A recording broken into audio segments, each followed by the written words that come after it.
play. My name is Clara Towson, and I'm a friend of the show. Boom. I am Francisca Jorge, and I'm a friend of the show. Perfect. Hi, my name is Susan Leemans, and I'm a friend of the show. Boom. Yeah. My name is Zainab Sammaz, and I'm a friend of the show. Boom. Hey guys, my name is Sasha Vickery, and I'm a friend of the show. Boom. Hi, my name is Lloyd Harris, and I'm a friend of the show. Perfect. Hi, my name is Jasmine Paolini, and I'm a friend of the show. Wow, Jasmine, you got it in one time.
Here we are for this very special encounter at the Bonn Open between Jeffrey Blancano against Damir the Demon Jumer.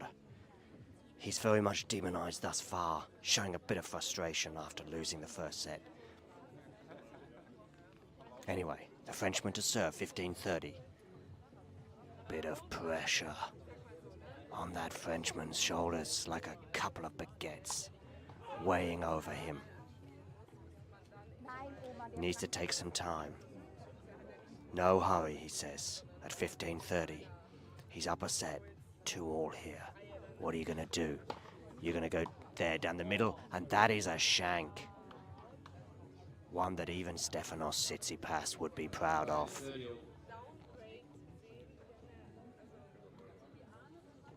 Get that towel, mop your brow.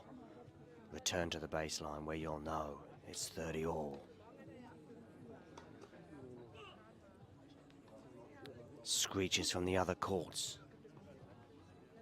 But they don't put this young Frenchman off. Look at him, prowling, brushing, questioning. Maybe they do put him off. He needs to be focused. It's 30-all, 2-all, tens times here at the Bonn Open. Goes out wide with that, comes into the net, does the volley. Does he put it away? No, he doesn't. But he puts that one away, and his opponent, the demon, Damir Jumer, just cannot believe what has happened to him. I'll tell you what's happened. You've been flummoxed, and you've lost the point.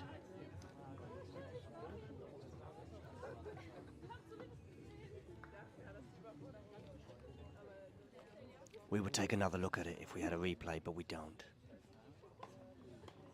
But who knows? You don't even need a replay. It's in our heads. Okay. The Frenchman to serve. I say you're going out wide. You don't. You go down the tee.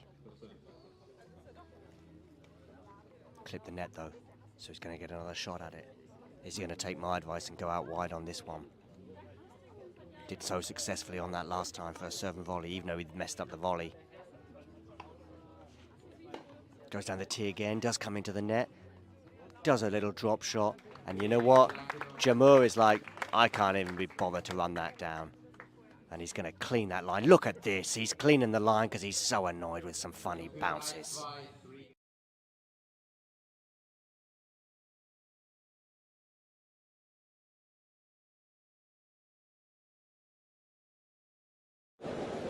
Ready?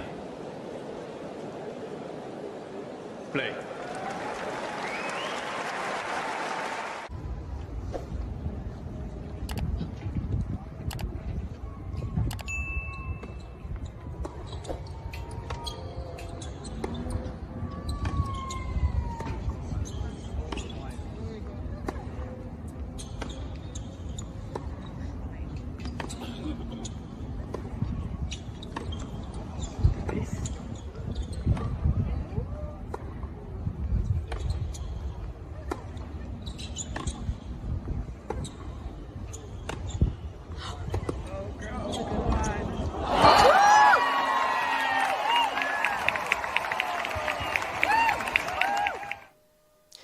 If you enjoyed this video, make sure you hit that like button. Don't forget to subscribe and click that notification bell so you don't miss out on all things tennis.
Hey, thanks for taking the time to, well, you haven't got any choice actually. I'm just talking at you if you like.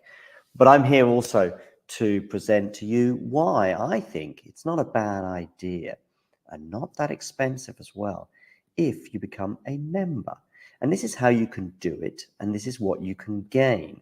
So if we look here at the Talking Tennis sort of home page, if you like, on YouTube, we can see this little button here which says join.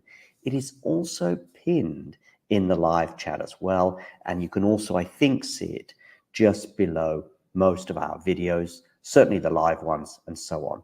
Now, why is it a good idea to join and become a member? Well, in the live chat, you can add little funny things, you can add emojis and all sorts of things, but possibly more importantly, you can get to access some live videos, such as this one here, where we look back on the last sort of few moments from the Billie Jean King Cup.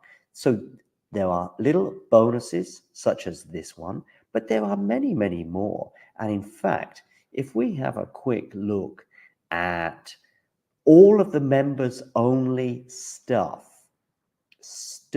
I repeat, you will see very, very quickly some of the top stuff that we've had for members only over the last 12 months since the channel began. Remember, these videos are for members only. You can become a member from as little as about $2 a month, €2 a month, £2 a month, something like that. There are various different things. Oh, and by the way, you'll also be supporting the channel. So it's a win, win, win, win scenario. Let me just show you some of the members only stuff. For example, we've got an exclusive little clip there talking to Laura Siegmund, Laura Tsurenko, her encore interview, some doubles footage there from Monastir, the Germany press conference pre-tournament Billie Jean King Cup, Claire Burrell talking as well to the media in her press conference in Monastir, Storm Hunter and Alicia Parks interview, Rebecca Masarova, her press conference, Coco Gauff exclusive for members only, albeit it was in Madrid. But these are just some of the things, some of the interviews and etc. Like Lestien here, a chat with him, Emma Navarro, and so on and so forth. So many little bonus videos available for just €2 a month. So, what are you waiting for? Become a member. Or don't. It's okay.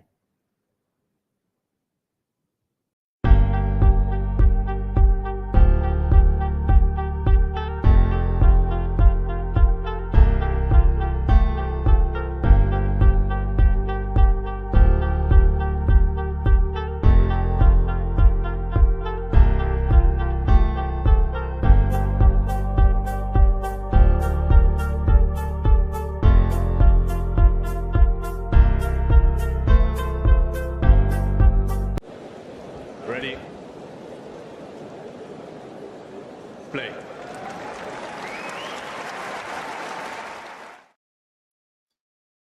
Good afternoon, everybody, and welcome to this, watch along for the first of the quarterfinals of the WTA 1000 event in Cincinnati, which is between Iga Swiatek and Mirra Andreeva.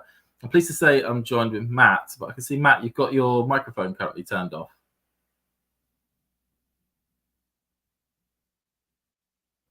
As it's starting to buffer there.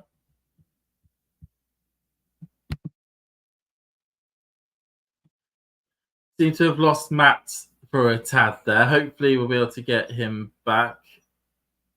You can see he's looking in. Hopefully, Matt, can you hear me? Let me know if you can hear me. That'd be fantastic.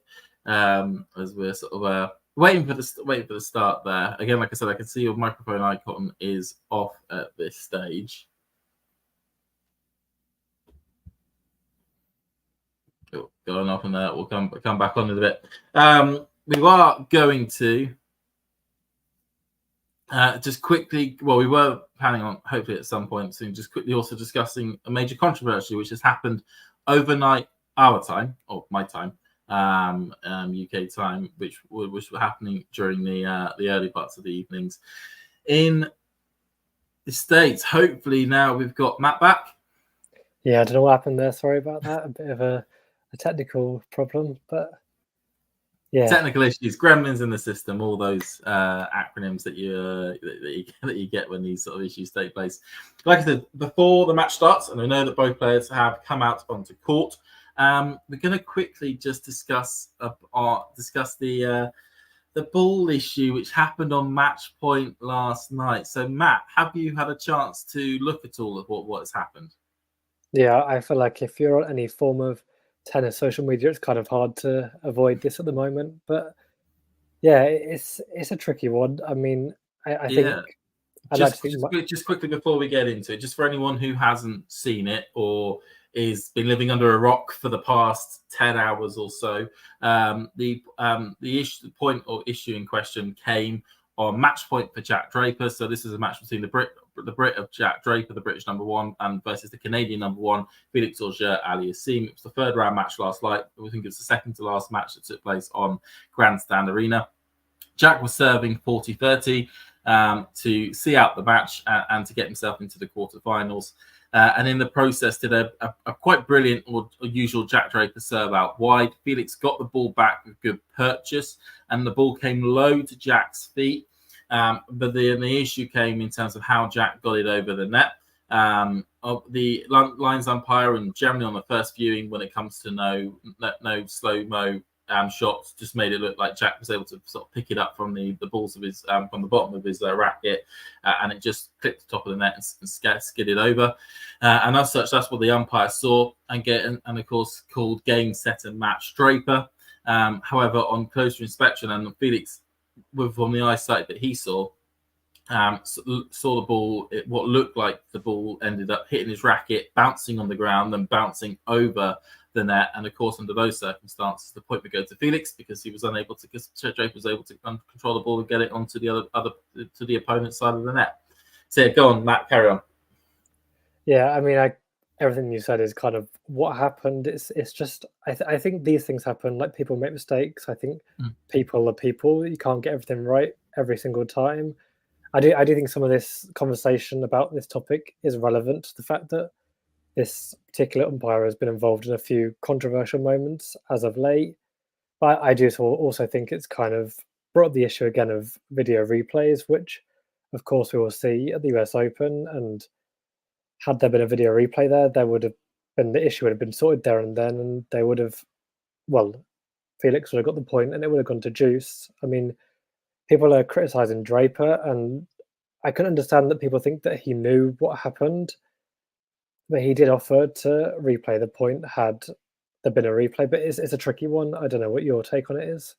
Yeah, it's, for me, certainly there's two sides to that. I think the general consensus that I think everybody has come to across, tennis Twitter and other forms of medium as well, is that there needs to be video review technology used by line umpires. And as you say, if this happened in 2 weeks' time on Louis Armstrong, and it was the same line umpire and whatnot, he would have then been given a tablet which would have showed what had happened, and then he would have been able to have made a correct, hopefully would have been a correct call at that point, which would have been, at worst probably for Draper would have been for him to have lost the point, but probably maybe a replay of the point or something like that to have taken place, because the way that point played out should have been allowed to win the match,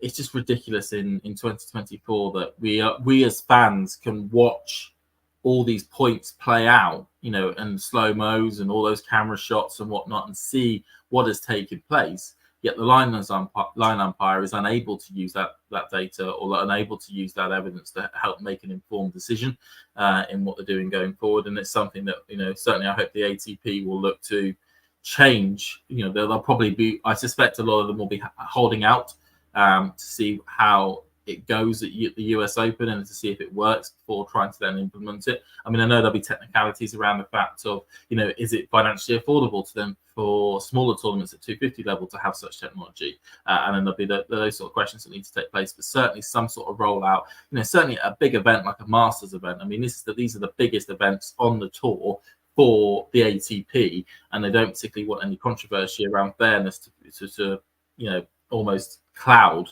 their event there. But I think, as you say, I think the next issue is around, do we think that Draper knew about it? For me, I know people will disagree, but I certainly believe that he probably didn't know much what was happening. You could see with his eyesight that he was looking solely at the other side of the net, and how low the ball that he felt he got the ball. You probably at that stage don't really know the difference between what is on your or what is on the ground, almost, like how low you are, and if you feel as though you've got the ball fully up or if it's away. So for him to say, and it was key to point out that he said he would be happy to replay it, but the umpire said no. I believe the point was valid, and that, as such, this match is now ending. Is that key bit there? Yeah, and I think that's it. And it's just, I mean, everything's been heightened by when this incident came on match point. Had it been earlier on in the set, maybe it wouldn't have got as much reaction, but just the timing of it has made it into this big media storm and has created a big topic of conversation. And as we can of course see from the tweet just down to the right of me, players have given their opinion. So the first person we've got here is Stefanos Tsitsipas. Maybe a little bit salty by the pure fact that Steph was serving for the match against Draper in the previous round and then got broken to love after a little bit of a little bit of a disagreement, is the way to describe it, with the umpire. It seems Draper's getting involved in a lot of matches where umpires seem to be causing a bit of controversy. I don't necessarily think, though, in Steph's situation there wasn't any controversy. He did break the serve rules during that match, but he certainly commented on it. We've got Renee Stubbs, somebody else who suggests that Jack knew.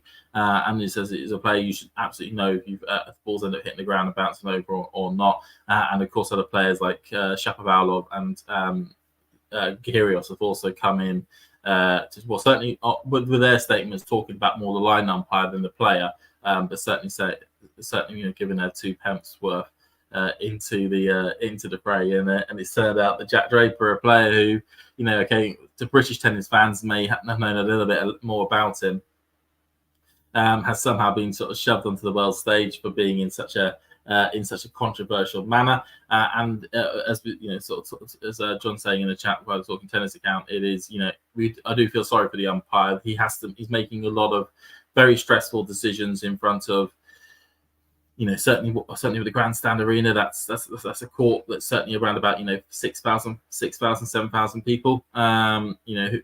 When it comes to that, and you can see very much where the umpire was sat. The ball was behind Draper, or at least Draper's body was able to obscure a lot of the sight of what was happening. And we had to be careful here because being a line umpire is a very stressful job.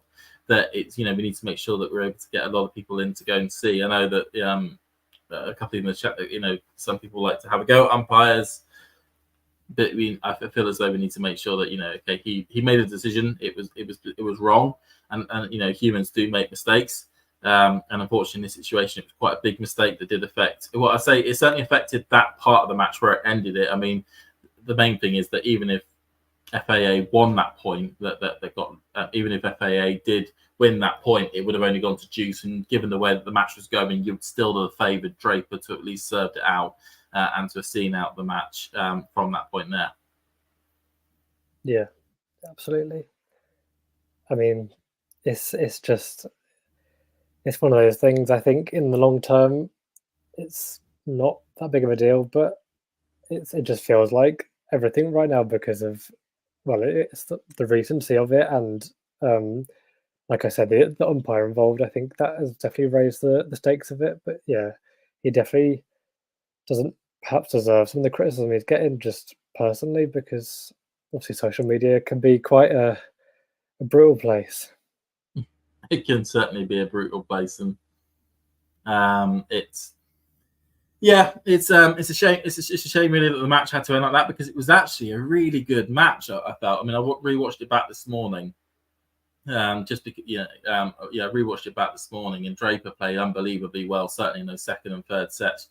Certainly to be able to live with the power that FAA was putting forward, and I'm sure FAA will be, FAA brought a great game as well, especially given the fact that he came off a win earlier in the day, beating Rude in quite comfortable fashion. But it's masked certainly for Draper a really impressive result. He hasn't necessarily had the best runs at Masters events this year. He's barely got out of the round of 64, or hasn't got out of the round of 64 at all coming into this tournament. Now's got himself into the quarterfinals, which is fantastic, and is really putting together a fantastic run, given the fact he's got 4th round points to defend at the US Open coming up, to really ensure he's got some form. And given the side of the draw that he's in, a potential run to the final is not out of the question. He's playing Runo later on, who you expect him to be able to at least match up fairly well with. And then maybe a matchup, granted, Hurkacz has had his number a couple of times this year already, but it could be Hurkacz or it could be Tiafoe. And Tiafoe is the person who he's just beat, who he beat on the route to the Stuttgart title. So, it's a shame really that Draper's, a moment in the starlight almost just before the US Open to really make a name for himself, to make him a player for people to watch, has been masked by this incident. Yeah, and that's it. It'll be interesting to see how he reacts to that, like later today against Rune, because if he could really be affected by what's happened last night, he would probably know some of the reaction, and it'd be interesting to see if it bothers him against Rune, who who obviously is not the easiest player to play against, especially if he's in form, which it seems like he's finding a bit of that this week. Yeah, Runa's certainly finding some sort of form, which is good. But now that we discussed that, because I see we are now 15 minutes in, and we discussed the men's match, when we're here to discuss Iga versus Mirra. So currently, just if anyone's keeping an eye on the score, it is 1-love to Swiatek at the moment. She held her serve, and it's currently 30 all on the Mirra and Draper serve. We've got an interesting matchup here because I don't believe these two have played yet. I know that Mirra and Draper has played Sabalenka on a couple of occasions, but I don't believe she's played Swiatek at all. And we've got the very dominant, well, number one, if not too dominant on the hard court, or hasn't been completely dominant on the hard courts, against the sort of teenage superstar that's certainly popping up. How do you think this match is going to end up going? Yeah, so I'm pretty sure this is their first meeting, which is always an interesting one. I mean, Mirra Andreeva is I think kind of a star, if not already a star in the making. And Swiatek is the best player in the world. But at the same time, I think there's a lot of, not question marks, but, there's after the Olympics, there's kind of been a bit of, is she going to go into the US Open in form? Of the top players in the women's side are kind of struggling at the moment, at least the Rybakina golf, So yeah, it'll be interesting. I mean, I could definitely see a possibility where this match is quite comfortable for Iga, but I think Andreeva's definitely got the tools to be able to cause her problems. Yeah, I mean, Mirra Andreeva has played, some really good tennis to get here, and is currently looking like she's holding her own at the moment against Swiatek. Of course, if this matchup was on the clay courts, we probably would certainly favour Iga. But as you mentioned, with Iga, it's we're not necessarily barring the first couple of months, or certainly that sort of Doha, Dubai, Sunshine Double period of time in the calendar, she hasn't really caught fire on the hard courts as much as we'd wanted to. I mean, yeah, some really impressive. She won the World Tour Finals in Cancun, but more because Cancun was a massively effective event at times. But barring sort of winning Doha on a number of occasions and parts of the Sunshine Double, we've not really seen anything from Iga to suggest that she could show that, continue that domination on the hard courts as we have seen on the clay courts. Yeah, I mean, obviously she's never won this event. I wonder if that is a motivation for her, because obviously she's won so many of the 1,000 events, so there's only a few for her to pick up left, and she knows what it's like to win the US Open, but she's never really went into the US Open in top form. So I wonder if that is on her mind. I mean, I think the Olympics, had such an effect on her. I mean, you could tell how stressed she was, and I think she kind of tried to see this as a reset, kind of a new start, a fresh start. And I kind of thought Kostyuk would be a bigger test for her yesterday than it was. So maybe this is the sort of form that she's looking for. I mean, the big thing really is how that forehand is reacting. Really, it's one of those things that with a forehand that on the clay courts, it's very hard to rush her forehand, and as such, she's able to really control with it. But under a faster surface, and we've seen how fast this surface is. It's one of the fastest surfaces on the tour. Certainly, it's clocking out to be the fastest Masters surface on, or WTA 1000 surface on the tour. It allows players to rush that forehand a little bit more and just get a few more mistakes out of it. And I think we're seeing at the moment, Mirra Andreeva, love 30 up on the Swiatek serve, just rushing that forehand a little bit more. Certainly. I mean, Andreeva, I think, is kind of nothing to lose for her. I mean, she's played the world number one. It's her first time meeting. There's no sort of baggage from any previous meetings, but I kind of think it's give it a hit and see what happens. I mean, she'll probably be hoping for more than that in her mind, but from my perspective, I would see it as just try and challenge her, try and test Swiatek. Yeah, I mean, I think we'll certainly see with Mirra Andreeva that she's certainly fearless, which is an excellent, which is a quality you usually expect with, it's a quality that you usually expect with a new, certainly a new up and coming player. They haven't had as you say, the baggage of getting bageled by Iga. multiple times before, the first round or whatever big tournament. It's, she's like, I know what, I think I can live with the world number one, and I'm going to give my absolute best to show myself, certainly, with the pressure that she'll be putting on herself generally for her career and others around her about, you are one of the best youngsters in the world. You probably, certainly are the best youngster in the world. The expectations are that you will be the big cheese, world number one, winning multiple Grand Slams, putting these people away. And she's currently 15-40. She's got 2 break point chances. This is certainly a good start for Mirra.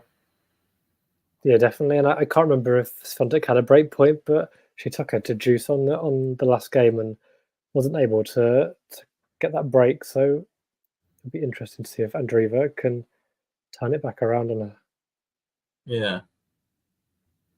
Or she just attempts to go for a moonball backhand, and it just loops way too long of the mark there.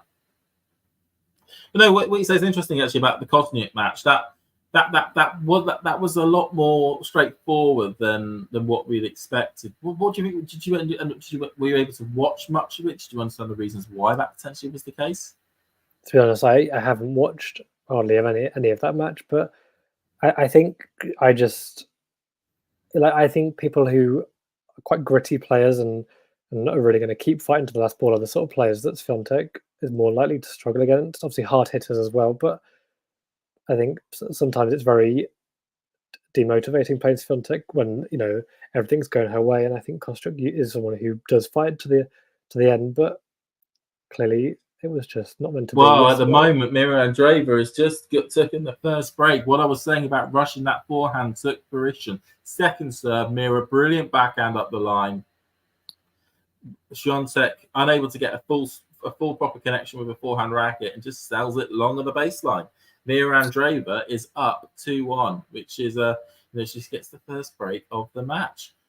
Flame _G, hello, welcome to the stream. Glad that you've been able to join us this morning. It's a shame that Ghosty is got family stuff on, so he's unable to stay with us too much, but loves Nishioka.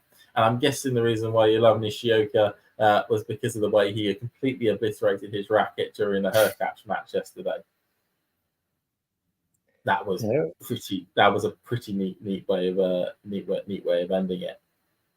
Yeah, I mean, he was playing really well in the start of the match, and he just sort of unraveled, I think. He did, didn't he?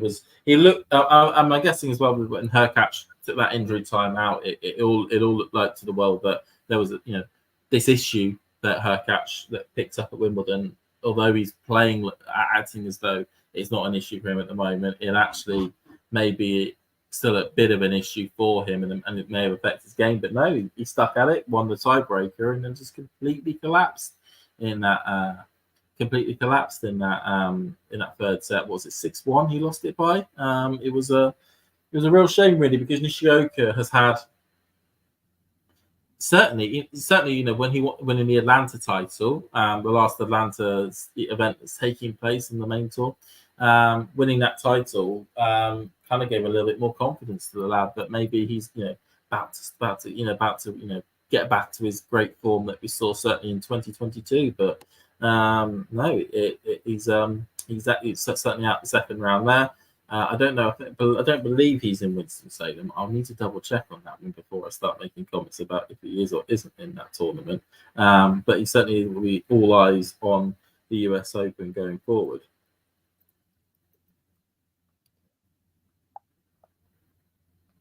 Just having a quick look for you now. No, he is in. Oh no, I lie. No, he is going straight. He's going straight to qualifying, and then of course John has put something in the chat which has made part of my heart and also part of Banch's heart sort of break. Is that Cameron Norrie, Mr. Iron Lungs himself, is out of the US Open. It was it got announced yesterday. It looks as though his elbow injury is still pretty bad for him, and he's because of course if anyone was noticed, he hasn't played. The last tournament he played was Borstad, which was meant to be a bit of a warm up for for the Olympics. He pulled out of the Olympics, pulled out of both Montreal and Cincinnati, and is just not fit enough to be able to play at the Open as well. So he's still doing some fishing, which is excellent to see. He's doing what he wants. He's taking a bit of an extended break just to try and make sure he gets his elbow sorted and potentially have a big run in the Asian swing after the US Open. Will you miss Cam Norrie, Matt? I mean, I think as a British fan, of course, I mean, it's been a rough year for him. I think a lot of people were impressed last year by how much he backed up his breakthrough. Well, the last couple of years, he backed up his breakthrough, and he kind of put himself on the rankings as like he was here for the stay. And this year, I think it's been the first where it's kind of faded a little, but maybe there has been this lingering injury the whole time, and it's kind of now come to a point where it's saying it's time to just take a break and sort this out. Yeah, it's a weird one actually, because this is something who's watched way too many Cam Norrie matches than is actually physically healthy for a human being. It's one of those weird ones because he was playing. Welcome everybody to the history of Cam Norrie's games and techniques and styles for a while. So everybody knew Cam Norrie as a real, certainly somebody, maybe a bit of a pusher, but mainly more was able to really grind out results, was happy to rally for long periods of time, make awkward balls and whatnot. And one of the things he had to develop, certainly when he got into the top 10 and to stay in the top 10, was a much more aggressive game style, so stronger forehands, certainly a bigger serve and whatnot. And he really started to develop that, and it really shone in that beginning, that first 3 months of 2023. And it also, just to say as well, Andreeva has held there to make it 3-1. She's looking incredibly solid at the moment. Egid making a number of mistakes we're noticing in that rally just there. So yeah, he was playing really well, much more aggressive, forehand, more aces, more unreturnables, and also his forehand was becoming a lot quicker going through the court, and we saw that with great results, winning Rio, final in Buenos Aires, certainly third round at the Australian Open and a quarterfinal run at the Indian Wells. His form then went off a cliff pretty much for the majority of 2023 afterwards. Was able to at least bring it back at the beginning of 2024 for a bit, and actually his aggressive game style was really starting to show, and he was playing great tennis. It was just in key moments, there was a bit of a lapse in concentration or mentality. It just cost him some key matches. So it's a shame really he's gone off, because I think he's certainly going to get back to playing some really dangerous tennis, in my opinion. So we're just saying, who are we tipping for the US Open right now? Iga, Arena, Coco, Elena, Maria Sakkari. Sorry, that's quite funny. Are you backing Maria Sakkari? Is she the underdog that we're all sleeping on, or is the first round exit going to happen again? I think I'll back her to make the second round, and we'll leave it there. The second round, geez, you're going big for these predictions already, Matt. Well, she went third round at Wimbledon. Fans in the chat. I mean, I like Maria Sakkari, but my favourite memories of her, my only memories are at the US Open mainly are the time she played Emma Raducanu in that semi-final. That's one of them. But the other times are her getting beaten by somebody I've never heard of on court 18. Yeah, I mean, I do like Maria Sakkari, but Grand Slams are not her forte, at least ever since that defeat to Raducanu in US Open semi-final. I think it's kind of been downhill since then.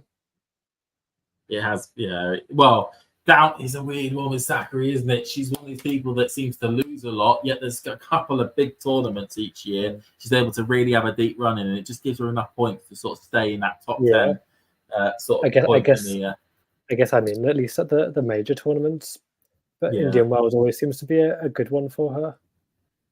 Which, given her aggressive game style, I kind of find quite surprising. Really, I would have thought a more quicker court like a Cincinnati or whatnot would really suit her game down to the ground. But no, that slow court Indian Wells is perfect for Maria Sakkari.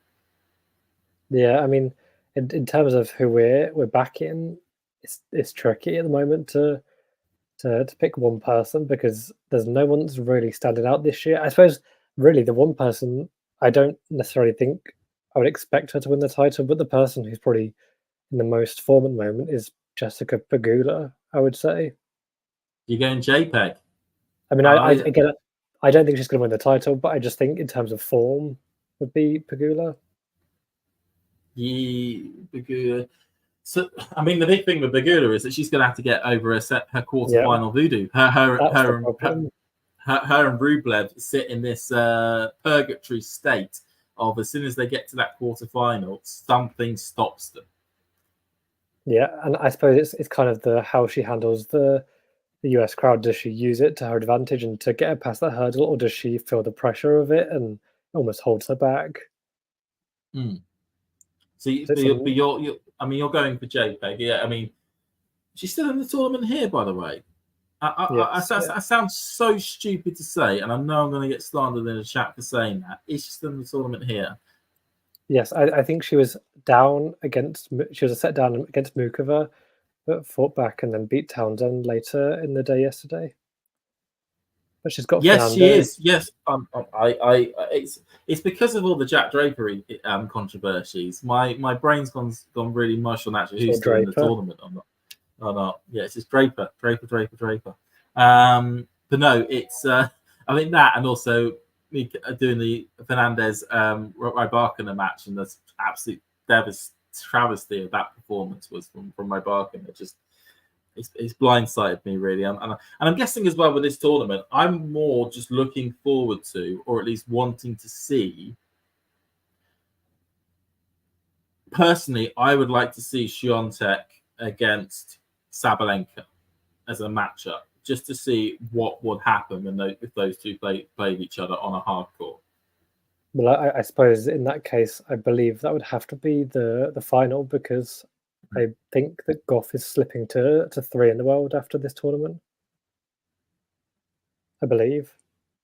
So I think the seeds will be Swiatek 1, Sabalenka 2. So it would have to be the final, and it would be the first Grand Slam final between the two. But yeah, I mean, it's one of those things actually. Just almost going back to that original question. I think this week is going to help solidify someone as it has the potential. Now, of course, if Paula Badosa goes on and wins the tournament, we're still going to go into the US Open going, I haven't got a clue who's going to end up winning this from the women's side. Because as much as Paula Badosa having a great run, or Samsonova is another player, but round, or Fernandez, they're not necessarily at the Grand Slam level the players that you're looking at as potential to actually go as what you'd almost have in that tier 1, tier 2 category to go on and win the US Open, and from here. So it's certainly one of the things where if Swiatek wins Cincinnati, I would then have her as the favorite going into the US Open. If it's Sabalenka, I'd have her as a favorite. I certainly at this point am not putting Coco Gauff as a favourite. To be honest, she's struggling to stay in my tier 2. Never mind actually being in the tier 1 list of players that could end up winning the US Open. It's alarming, really, how badly the last couple of weeks have realistically gone for her. Not really taking advantage of a weekend draw in Montreal and going in Toronto and going out. I believe it was in the quarterfinals at that tournament. Going out the quarters there, getting knocked out quite early by Putintseva here. Yes, Putintseva is a bit of a bugger of a draw. Putintseva did beat Iga at Wimbledon, but if you're the defending champion at Cincinnati and the US Open champion, this is meant to be your time. This is just the point at which you're going to be spreading your wings, asserting your dominance, and you're getting beaten up by somebody ranked 50 odd in the world on what is meant to be your court is not a good warm up, or certainly title defense, or at least trying to think about the Open going forward. Yeah, and I mean, just going back to Badosa, I kind of think, I'm pretty sure with this run this week, she will become a seed for the US Open, and I think a lot of players will be happy about that, because she would be a nightmare first round draw for a seeded player. You're pretty much bang on with what you're saying there about seedings. I mean, I'm just looking at the list of the players at the moment. The top 32 seeds are now set. So in terms of those 32 players will be the seeded players. We just need to know what numbers they're going to be associated with.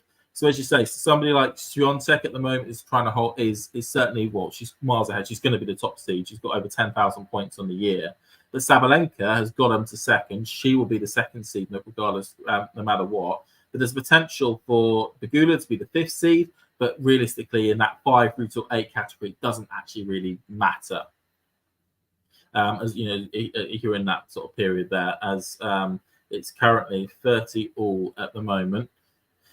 I think John's suggesting that Iga may end up breaking back. She's certainly looking good. But other players to keep in mind of, Samsonova has got herself into the 16th seeded slot. That's important because it means that her third round opponent will be somebody ranked lower than her, not higher than her. Andreeva has ensured that she's definitely going to be in that sort of 17 to 24 slot. That's important because that means that you will not play a top 8 seed in the third round. You'll play a seed ranked 9 to 16. But as you say, Paula Badosa really looking. She has a really deep run here. She can get herself not only being a seed, but being one of the seeds in that 17 to 24 category, which should give her a bit of a more of a better draw going forward. And just making it, quite glad he is a Brit, just making it as the 32nd seed, Katie Bolter has managed to keep hold of that. So she will have a number next to her name. She's got third round points to defend. So she'll be pretty pleased that she'll at least be playing two rounds of players that will be weaker or certainly ranked lower than her to try and do that. Yeah, definitely. And just as Andreeva has got it to 40-30 a game point to keep the things in hand. Push back on Iga. Oh, but that's a poor backhand up the line there by Andreeva. But so as you say, so we've got the seeds sort of set there, which will certainly who the seeds are going to be. Just the numbers is what we need to then work on there. But as you can say, as we pointed out in the chat, make sure you watch out for. As my mouse has stopped working, that's fantastic. Make sure you watch out for Nick's power rankings, which will be coming out so much closer to the US Open event. That's always a good. There we go. That's better. That's always a good indication of who may be doing well. Nick's got a great, knowledge and insight in all things WTA and what's going to be and who's going to be the main runners and riders going into the Open. Even though I probably suspect even he's a little bit less clear. The crystal ball of Nick is less clear as to who he's going to be having in the tops of those positions. But Swiatek here has a break point on the second serve as well of Andreeva.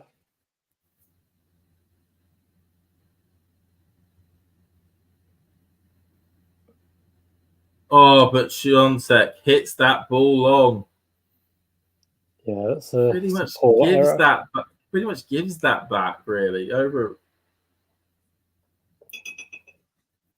It kind of felt like Andreeva was on the ropes there, but Swiatek handed it back, and we're back at juice. But what I will say, my pick is going to be Sabalenka as my favourite to win the US Open as it currently stands. But that could change over the next 48 hours depending on what happens here. Yeah, I kind of think I'm in a similar boat. I think it's tricky to say with I think a lot will be dependent on who wins this title. You've got a lot of the big names still remain in bar Coco Gauff. She's the only one that's really faltered over the last few weeks.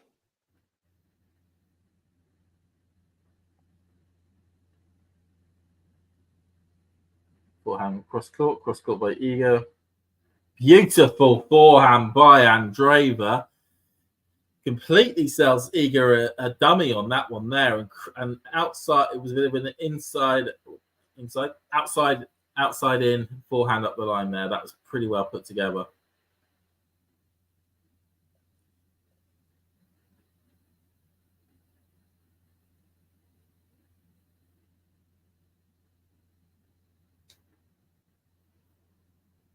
And hits a beautiful serve out wide as well to make it advantage. I think we're on the same length of times as well, Matt.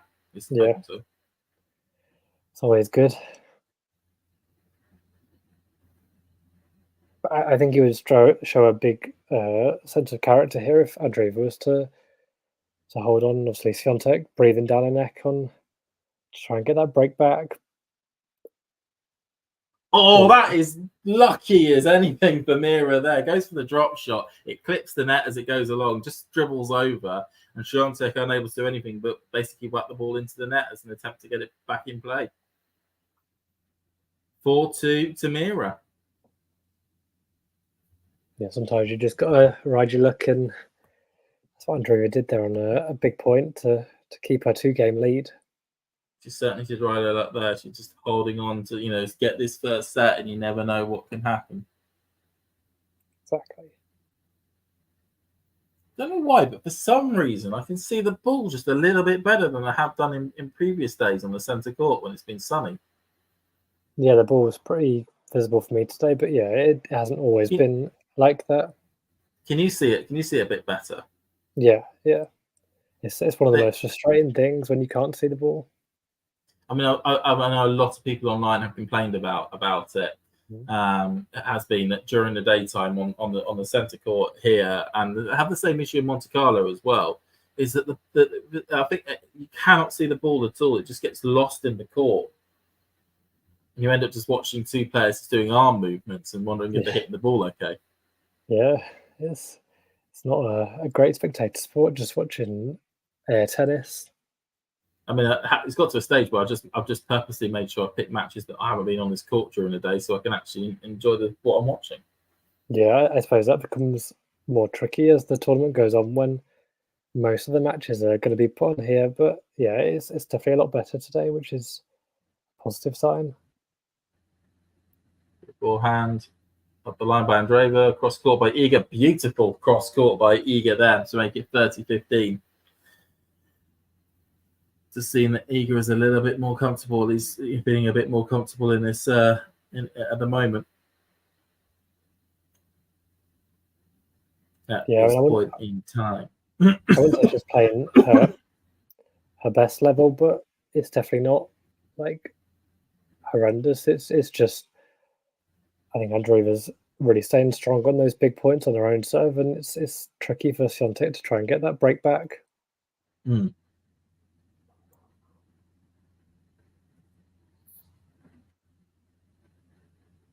Score, forehand, backhand by Andreeva, backhand by Iga. Slice up by Andreeva, but hits the net, 30-15. It looks like this is looking like it's turning into a pretty quick service game.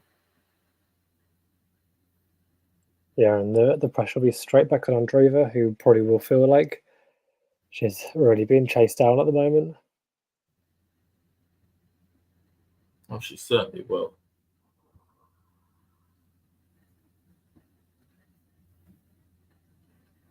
Up in the air, goes down the tee, backhand by Andreeva. Oh, just tried to go over the net, but doesn't reach the net, unfortunately, and Iga goes to the chair. Still just that one break. It's still just that one break, but if Mirra Andreeva holds 2 of her service games at the moment, that will mean that she will take the first set. I mean, it's just crazy how new all of this is to Andreeva. I mean, this is her first appearance in Cincinnati, and she's already in the quarterfinals and is really playing well and could possibly be a semi-finalist or further. But yeah, because she's still very much subject to a lot of the age constraint restrictions that players under 18 are associated to. So generally, I think it's something like you're 16, you're only allowed to play 10 tournaments a year. If you're 17 or if you're 15, if you're 15, it's only like 10. If you're 16, it's only 12, and if you're 17, it's only 14 tournaments a year you can play. And then once you get to 18, you can play as many as you like. But so as a 16-year-old, she has to really carefully pick which tournament she plays, and she's been quite fortunate in terms of a lot of the tournaments she's played. Her draw has meant that she has avoided a lot of the big names until a lot later on in the competition. So she's been able to beat seeds, ranked 16 to 32 in the second round, and then maybe a seed, a low ranking top 10 seed or something like that she's clearly got this talent to be able to beat. And it's only really been when she's got like the 4th round or quarters that she's ended up coming up against either an Iga or a Sabalenka or a Rybakina who has then the ability to sort of beat her, if that makes sense. Yeah, and I suppose she played Sabalenka at Roland Garros, it was Sabalenka who was clearly hampered by some sort of illness, and therefore she was able to get the win on that occasion. But it's not to take anything away from Andreeva. It's just sometimes you've just got to take advantage of the situation you're in, and she's very good at getting consistent wins at the biggest tournaments. No, she certainly has, and quarterfinals here. So as you say, semi-finals at the French Open. Unfortunately, not a great run at Wimbledon that she did have the year prior, which I'll be a little bit annoyed about. But is doing enough at the moment to justify being a top 30 player on such a limited number of tournaments, and is certainly marching her way to the top 20 quite quickly. Yeah, I mean, a beautiful backhand there, 30 love already. She's determined to make sure this service game is not as complicated as the last.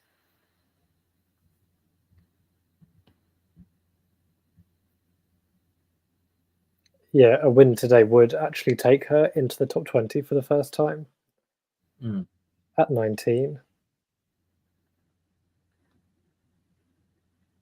Which would be incredible, really, for someone so young. Goes to the lob. Iga just about gets caught out slightly there, but rally continues. Oh, brilliant cross-court forehand by Iga.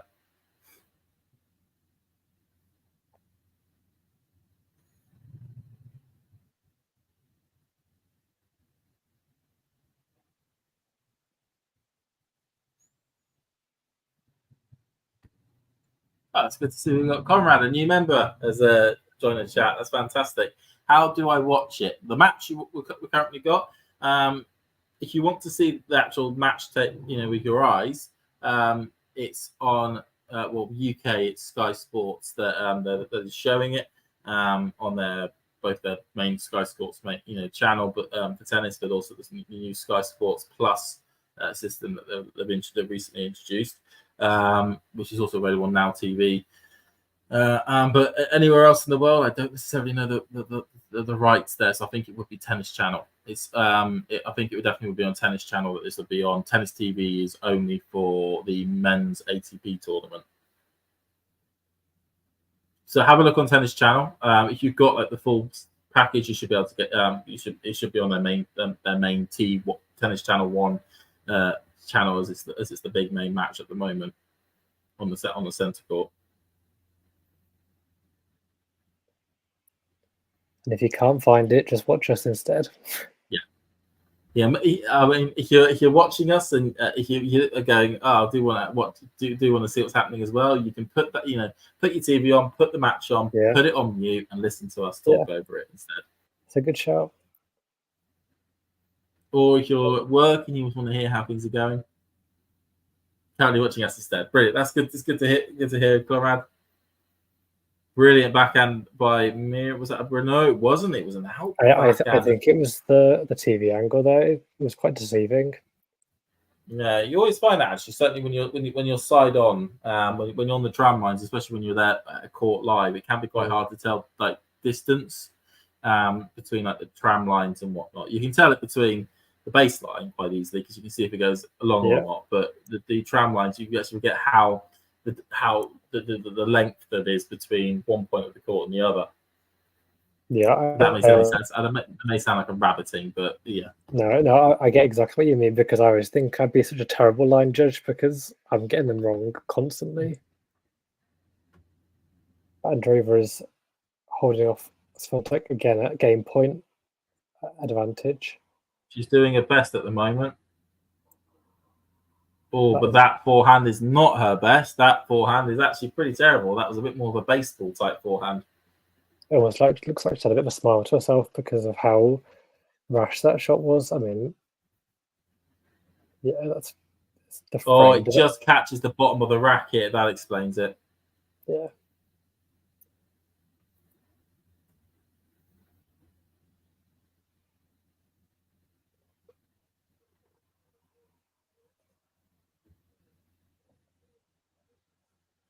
Oh, she's struggling with a ball toss at the moment. I don't know if it's a bit. It looks a bit windy. At least both their opponents' hairs seem to be fluttering in the wind a lot. I think that was a let call there, was it? Yeah, I mean, it's not going to help. I mean, I'm guessing Mason, Ohio, is near the windy city of Chicago, but the perils of tennis outdoors: the wind and rain a lot at the moment. I'd say they did incredibly well yesterday to get all the matches completed. Yeah, they did. I was really concerned. Certainly looking at the weather that there was going to be at some stage a washout. At least maybe they get the day sessions done, but they wouldn't be able to complete the night sessions. But actually, they were able to get it all completed yesterday, which I'm sure the organisers will be really thankful for. Yeah, I just think even as like a spectator, as a fan, it's a lot easier to follow as well when every match on one day is just the same round, the same stage, and it's as Andreeva. What do you mean? Okay, so I'm watching a second round Rude versus the FAA match here, but then one of those people are playing Draper at 7 o'clock in the evening on another court and another round. Really? Yeah, it's crazy, but only tennis. Andreeva has held once again, and she's actually only one game away from this first set. So Swiatek's got the pressure of serving to stay in the first set. Serving to stay in the tournament. Oh, so it's a set, not tournament. What am I saying? But like you say, was this stage last year that Swiatek got knocked out on against Coco Gauff? Coco's only win against Swiatek. Was it not the semi-final? It was the semi. I thought it was the quarters. I could be wrong. I just thought it was. You have set me a challenge, and I'm going to take that challenge up.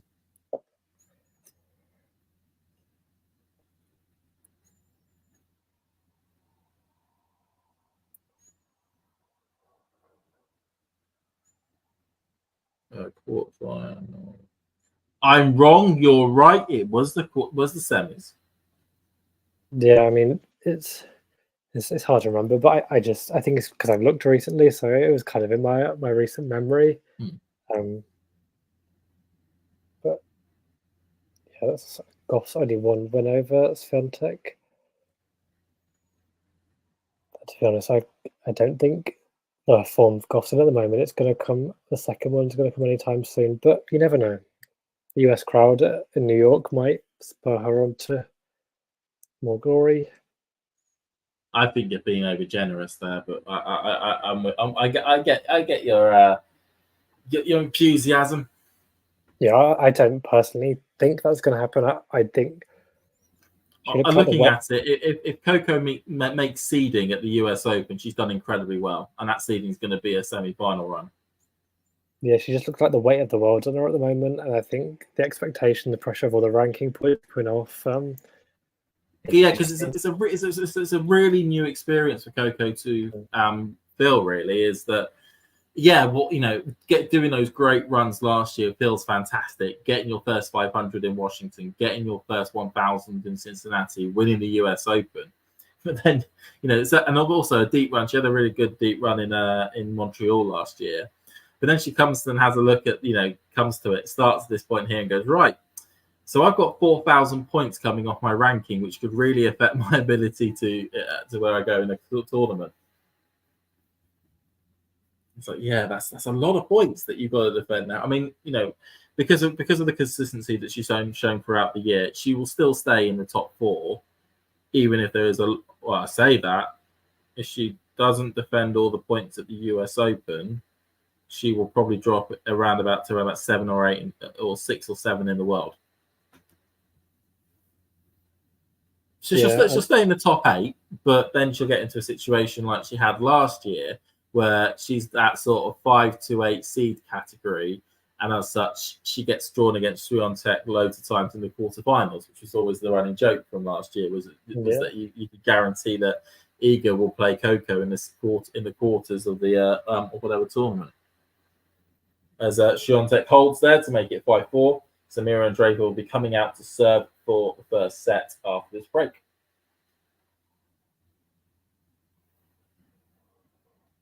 Nick saying it'd be foolish not to put in Coco. I mean, given that she's the defending champion and given that she's had okay hard court results at the moment this year, I certainly would say that you'd have to have her in your top 10 for certainly in the top 10 for a power ranking, but certainly not high top 10s. Just to say that.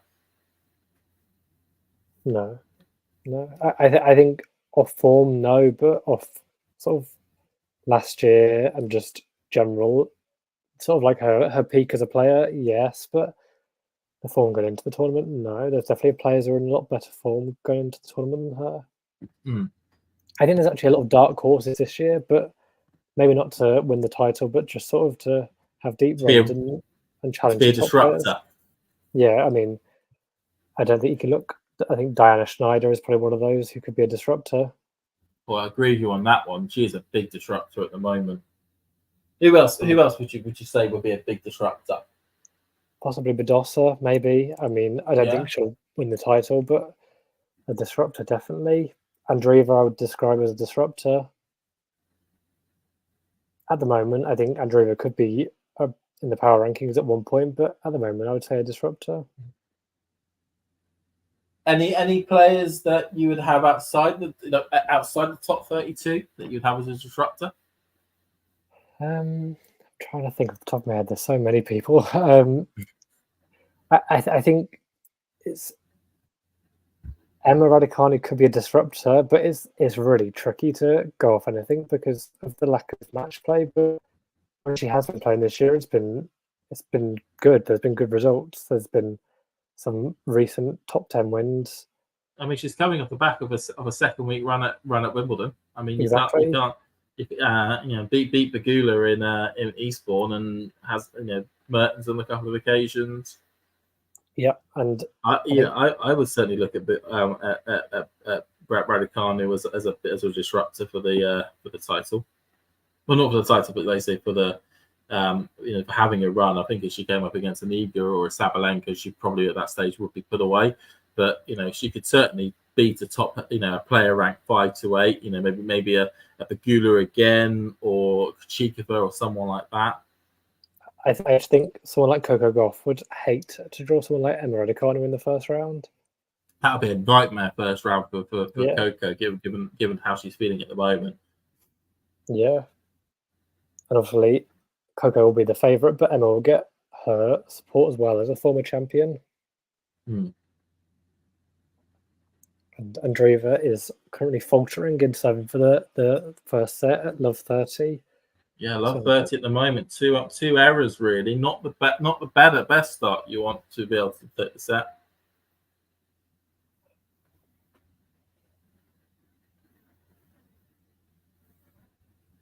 But what I would say is I think this is the US Open is fantastic at the moment. It's like so open. I think it always is the most open slam, generally speaking. And it's a great thing as a spectator. Yeah, because of its position on the calendar. I mean, we've had, and I think it's because certainly with the Olympics taking place this year, it's felt so hectic probably since April, really. I mean, from Monte Carlo through to Rome and Madrid, and then the French Open, and a little bit of time for rest, but then still having things like Queens and Berlin and whatnot, and then onto the Wimbledon, the Olympics, these 2 Masters events, and then onto the US Open. I mean, there's no room to stop, really. It's all huge events, back after back after back, and I feel for these players really in terms of they're having to do so much in feels like such a short span of time that no wonder we start to see players just take their foot off the gas just a little bit when they end up getting to the Open, and we get parts of draws which just open up for certain players because you can't always keep that sort of level up.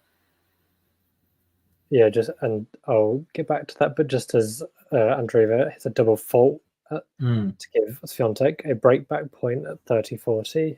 It's a shame, really, because she just got back to all square on 30 all as well. Yeah. A big point coming up here. I mean, that is just the response you want. That is a beautiful ace. That is big ball energy, big pressure, big result. Getting that, literally skimming the line. The length of probably, I don't know the best way to describe it, length of a fingernail, really. that ball was in by.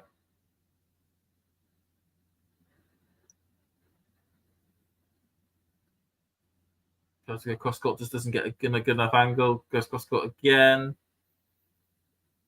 Ball just out though. It's when she's getting into these rallies that Iga's able to bully a little bit more, or at least take control.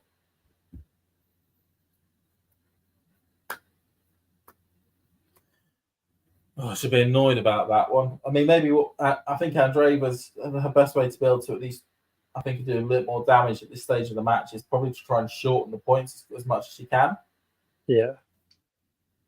Because at the moment, the rallies with Iga are not going her way. But there again, a brilliant ace out wide. Yeah, that serve is a big weapon today. I'm not sure how many aces there's been today, but this felt like it's come at the right moment.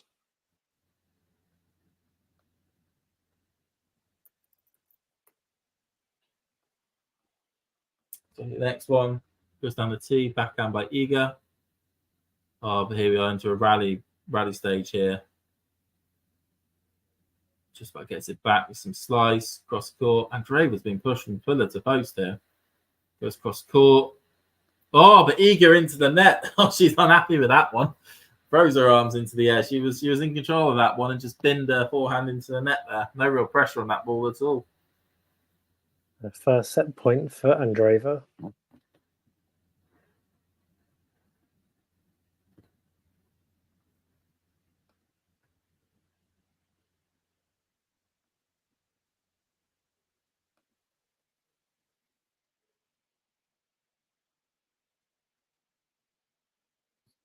Oh, geez, that was a poor serve.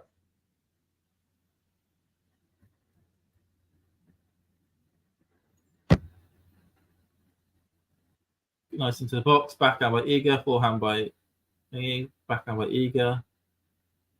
Down the line by Mirra. Oh, just allow the Iga's in control of that point there. Yeah, I think the first serve is big because that second serve was being mullered by Swiatek, and it felt like Andreeva was constantly on the defense.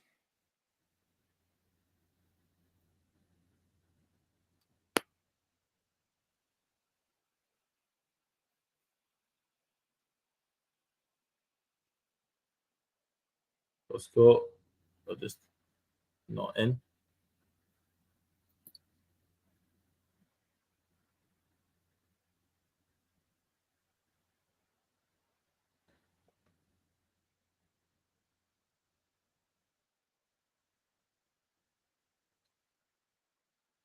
Oh, long there by that was an aggressive whack. Yeah, she wasn't happy with that Swiatek going long. I mean, it was a bad error at such an important moment.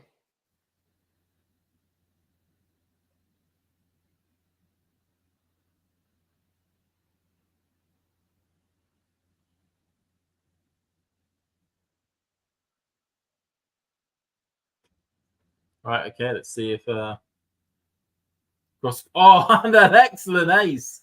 It's been a bit of a challenge here for Mirra. Facing a lot of break points on her own serve, but has come through the first set against the world number one and top seed Iga Swiatek to win it in 54 minutes, 6-4. Jeez, she's having to dig deep here, isn't she?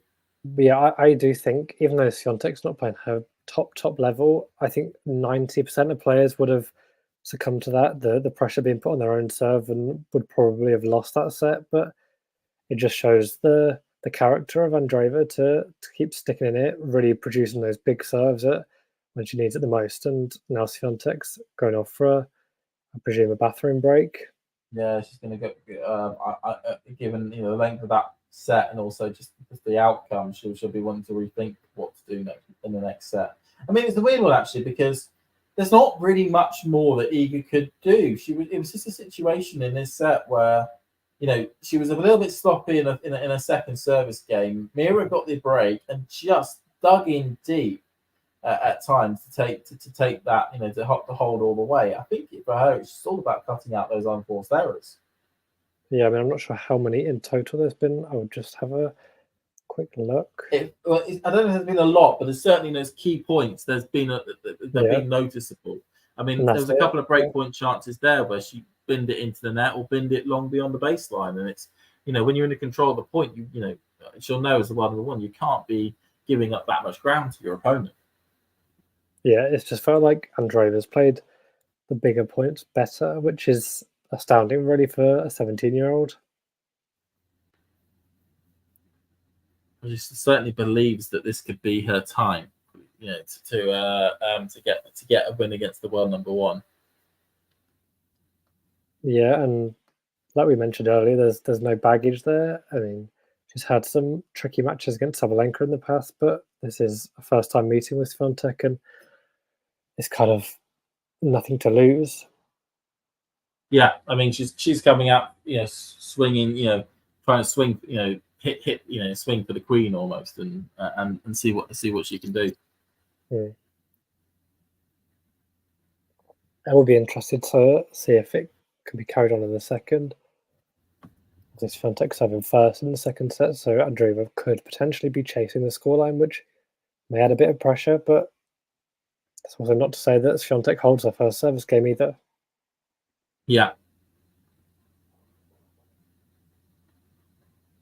But just going back to what you were saying earlier, before it got into the decisive moments of that last game, you were saying about how everything's come so fast. You've had Wimbledon, then the Olympics, then the US Open. I kind of feel like players have almost thought that they have to prioritise every tournament, but in reality, they can only prioritise really 2 out of 3 of those tournaments, to be honest. And I think it's kind of shaken things up a bit. I mean, obviously, some players chose to skip the Olympics for a multitude of reasons. Injury was a lot of it, but yeah, I do think that the US Open will provide some shocks and some breakthrough stars as well. No, yeah, there'll be a lot. I mean, as we sort of started to notice, well, we noticed it when it came to Montreal and Cincinnati, also Montreal and Toronto, where there have been players that just come back from certainly from the Olympics, and they've just not looked on it at this point. And those players that did stay on the hard courts or chose to go to the hard courts instead of going back to the grass, also go back to the clay, they were the ones that getting used to the new Wilson balls. They very much felt comfortable on the hard courts and were able to get, certainly last week, get some wins. Granted, Popbrin was a player that did go play at the Olympics and managed to win the event. He was a bit of an outlier, but the majority of the players that did very well last week were players that elected to stay on the hard courts for the period of time. Yeah, I was going to say that's what makes Popbrin's win so ironic, because he was so random, but he also had gone to the Olympics. But yeah, it has been noticeable how much the players who had stuck on the hard courts have really excelled. I mean, Tiafoe was struggling this year. I mean, he pushed Alcaraz, but other than that, it's not been so good. But he's had a good hard court season so far and is still in the tournament here after a late finish last night. And obviously, he's someone who's got big ambitions at the US Open, having a semi-final run the other year. I mean, one of the good things actually about, I would certainly say, and I don't mean to categorise these two players in the same thing, but both Tiafoe and Ben Shelton were two players that lit up the Open last year, and of course, then Tiafoe lit up the Open the year before as well, but didn't really have great results leading into the Open. Both of those players tended to have a lot of early exits out of Atlanta, Washington, the two Masters events. And then basically we go to the US Open and then they turned it on and had those deep runs, and we had that quarterfinal between the two.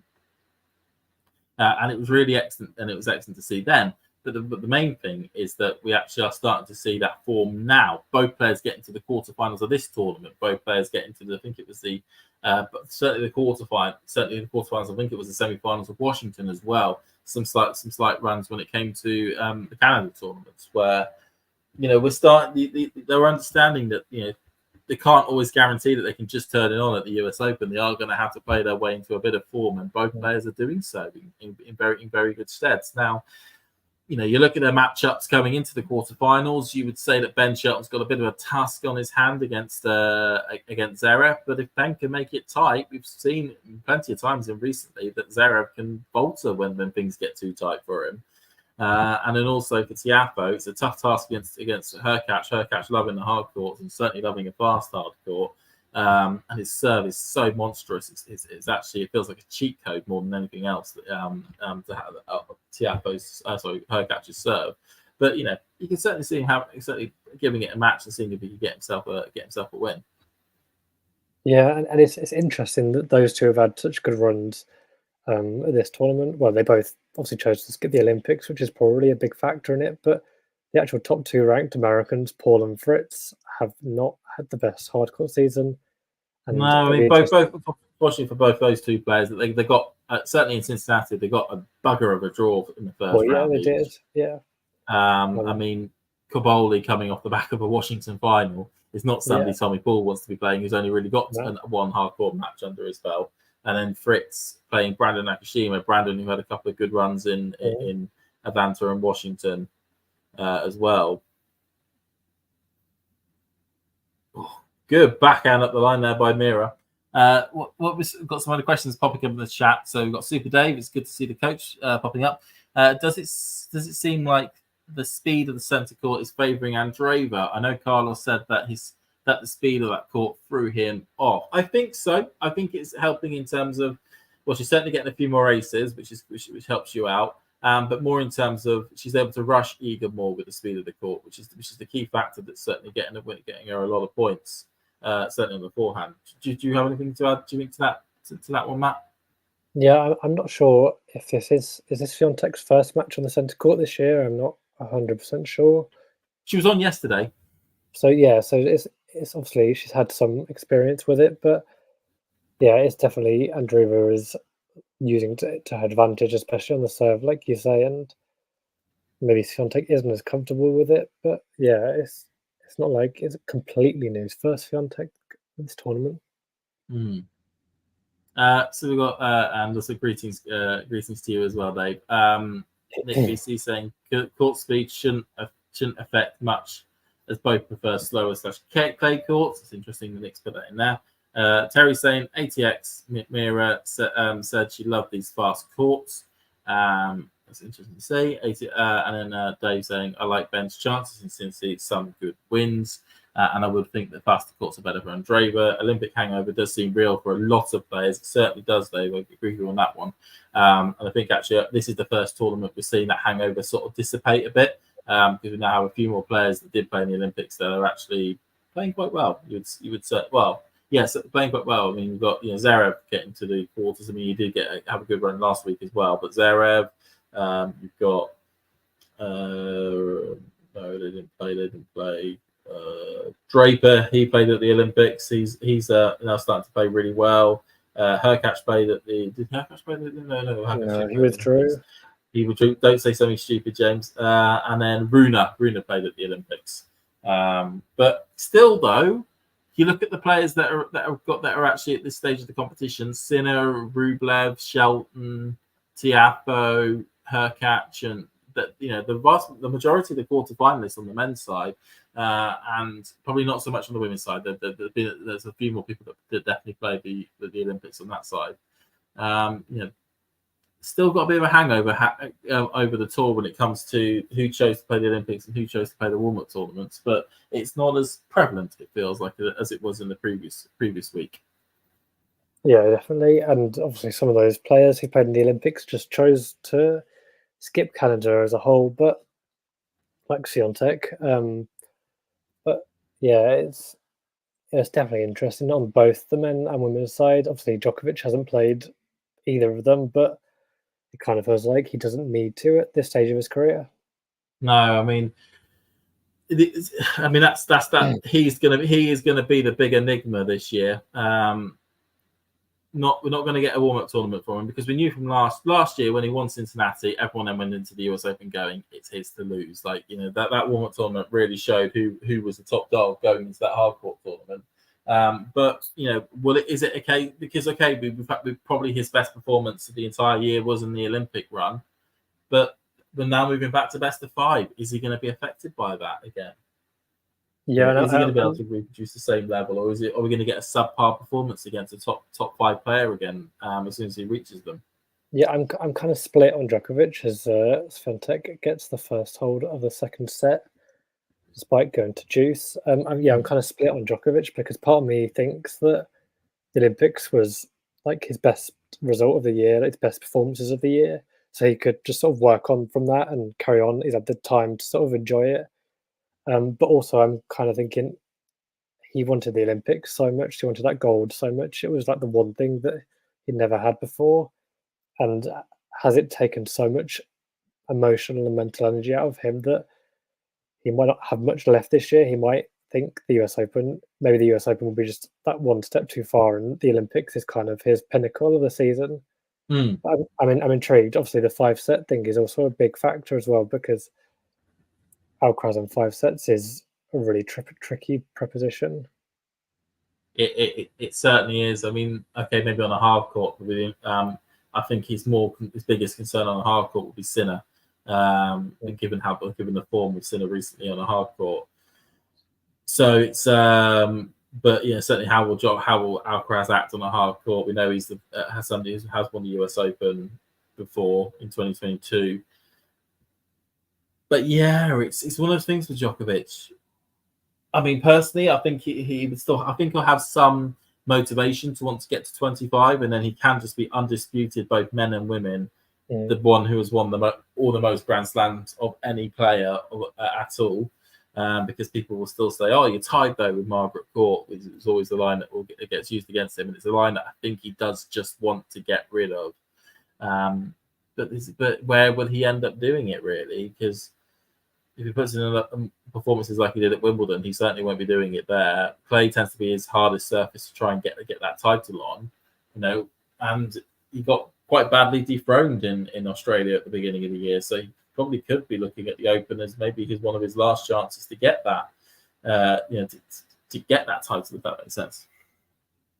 Yeah, I mean, it's very dependent on Alcaraz. Obviously, he's never won the Australian Open, so that'll be a big goal of his. It's the one major title he doesn't have, so that's going to be a different thing for Djokovic to have to contend with. And obviously, Sinner on hard courts probably is the best player on hard courts. He's definitely been the best player on hard courts this year, but it's all dependent on his fitness. He's feeling well because he's had illness as well.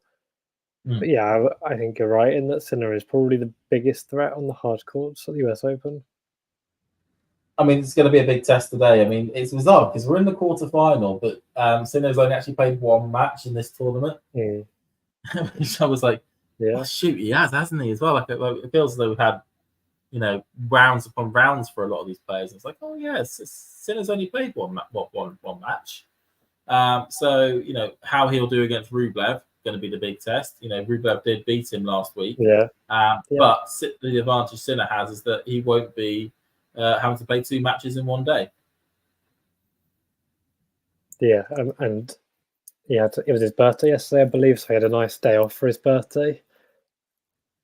Yeah, I think certainly if you're looking at it in terms of who's left in the draw, you would go, I'd fancy Sinner to pick up the Cincinnati title here. Yeah, it's definitely, I'd say, in his hands.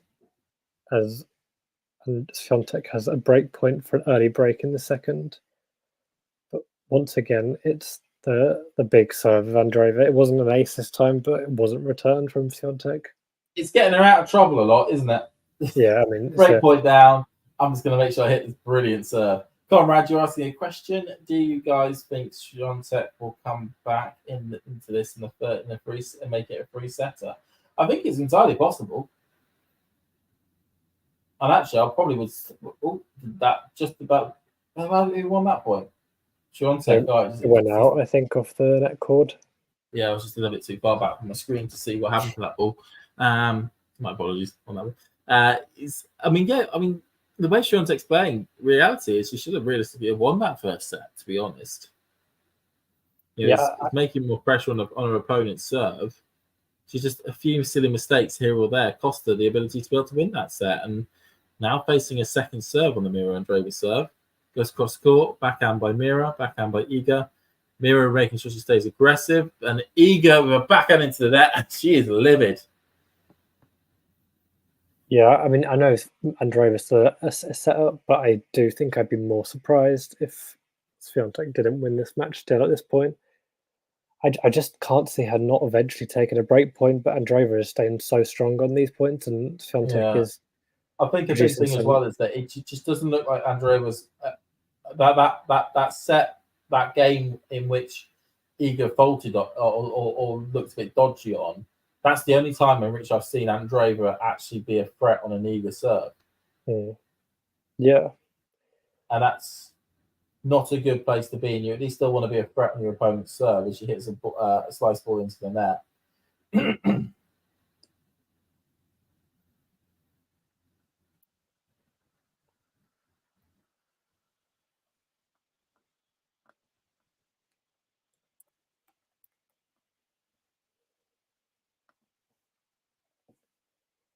Needs a big first serve.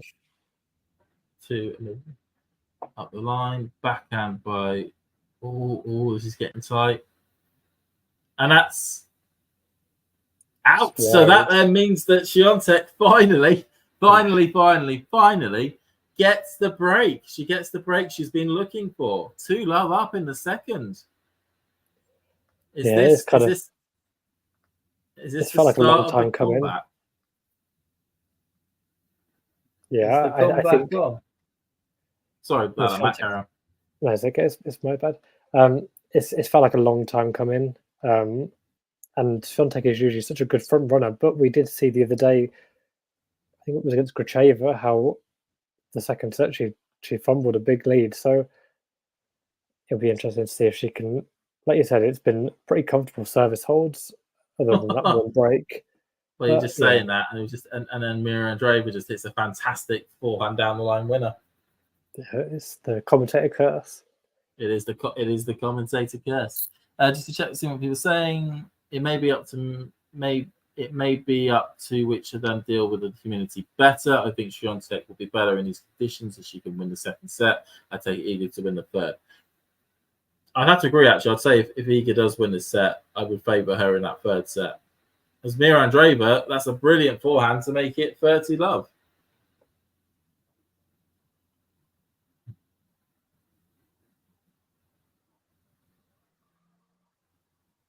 Yeah, I think this would surprise me more that if Andreeva breaks straight back, but again, it just shows her character because so many players would just buckle and Swiatek would run away with this second set, but Andreeva is staying strong. Forehand by it. Beautiful up the line there by Iga. But I was saying how much of a good front runner Swiatek is, but recently we have seen a bit less of that because obviously the Olympics against Zheng, she was 4-love up in that second set and ended up losing it.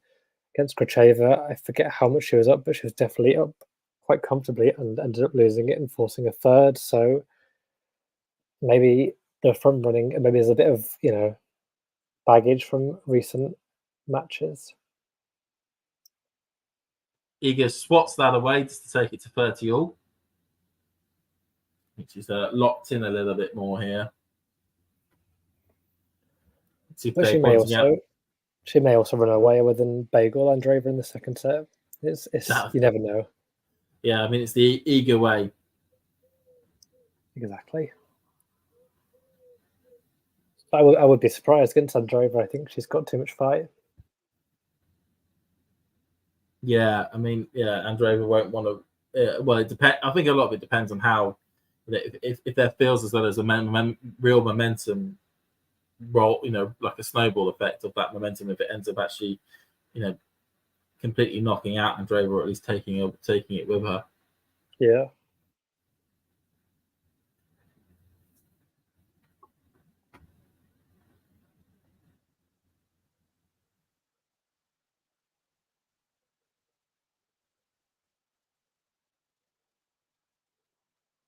Wide down the tee, up the line, down the line, into the net, and that makes it 40-30 to Swiatek. It just seems at the moment that Swiatek's just on it at the moment. I don't know, was that a sneeze from Iga there?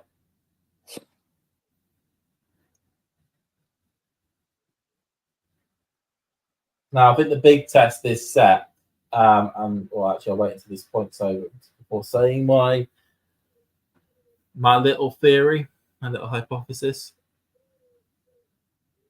Just keeping in, backhand by Andreeva, backhand by Swiatek, backhand by Andreeva, both forehand to backhand to each other. Or lob there by, nice one cross court by Iga. It's a great rally. God, these two are doing brilliant here on this bit. And Iga just about gets that rally. I mean, both players did incredibly well to keep that rally as consistent and as high quality as they did. Yeah, I guess a bit of breathing space, but so it does look very warm there. And as Super Dave is saying in the chat, it's 84 Fahrenheit, which I don't know what that is in Celsius, but I know it's hot. What's that in proper money? Yeah, and in 67% humidity, I would say it was about. That's 28, basically 29 degrees. Yeah, I mean, with that humidity as well, it's uncomfortable conditions to play in. I mean, at this stage, we can see it as well with certainly with Iga's sports attire on, is that it's just soaked through.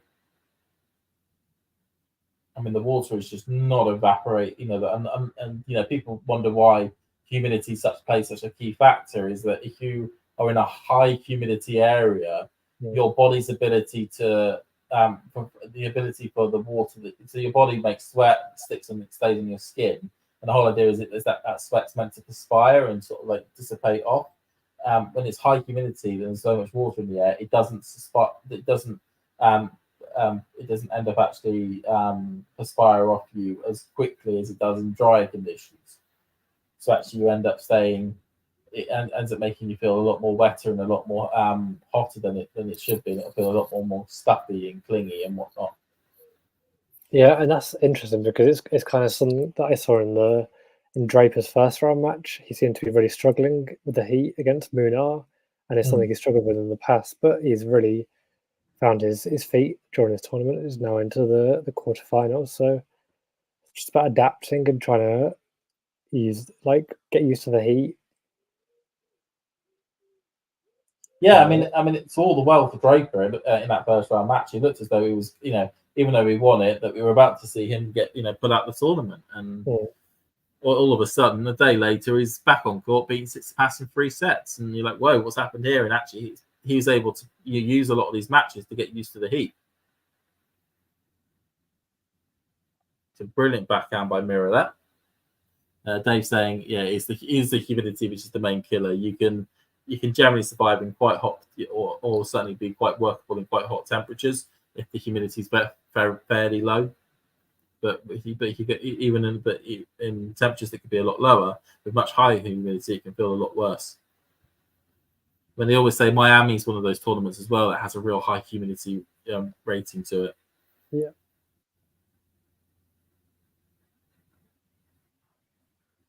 I mean, I'm no weather person, but is the humidity in New York high, do you know? It tends to be in the first week when the heat's there. Yeah. But it tends to be quite humid in New York certainly in the first week. But then when you get into the second week, it tends to be cool off a little bit more.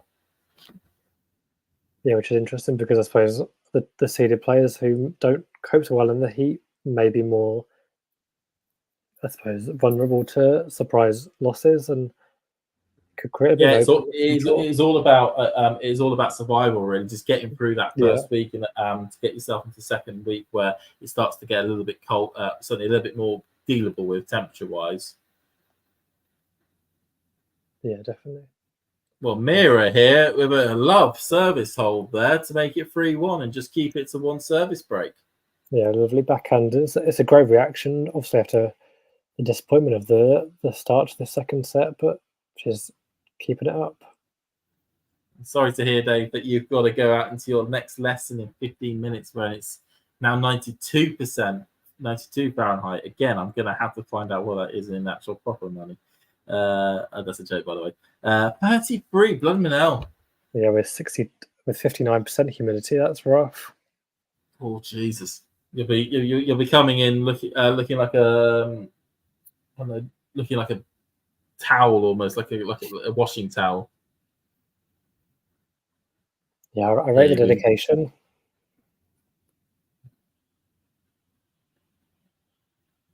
But then this is the reason why then players, as we say about humidity and whatnot, and like Draper, who don't really cope that well in the heat, is all about making sure they do as much hot weather training as possible. I mean, Murray's picked up on the heat being an issue at the beginning of his career and made sure he did a lot of sessions in the summer in the winter in Miami to get used to the heat, hot and humid conditions. Yeah, we did see Draper struggling a lot with the heat.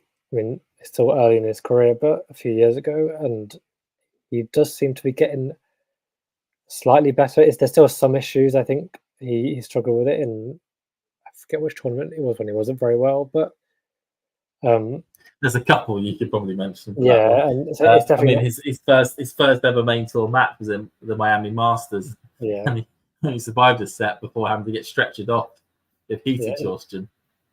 And it's definitely not gone now, but it seems to have improved slightly. Yeah, I mean, I think he can now handle heat generally quite well. It's the humidity aspect that is then the next major killer for him. And it was unfortunate, really, because his fourth round match at the US Open against Rublev. It was his inability to handle the heat and humidity in the Louis Armstrong Stadium, which was the main reason why he ended up losing that match.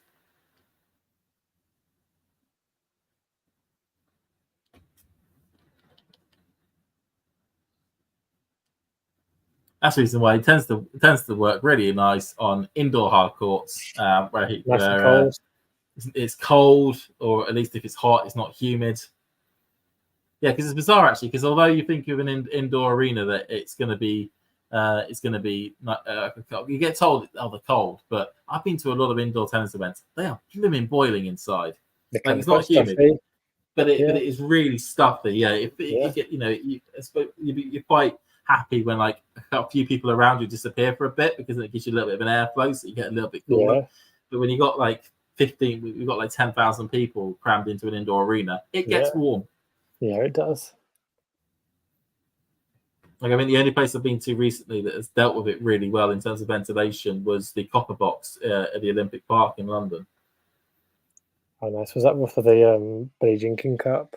It was for the almost like the relegation match almost last year. Sweden, yeah. Against Sweden, yeah. It was a lot of people there, but the ventilation system's a lot stronger, so it didn't actually feel that warm. It actually felt like a really nice temperature. Yeah, see, I went to the almost promotion-y kind of one against France, which was in my home city of Coventry. Yeah, that was a stuffy one. That probably was. It was quite a tight, packed situation. Yeah. I remember speaking to you about Coventry. You're doing quite well in the football at the moment. Yeah, it was a last gasp win last night. But yeah, the first match was dreadful, but the second was a lot better.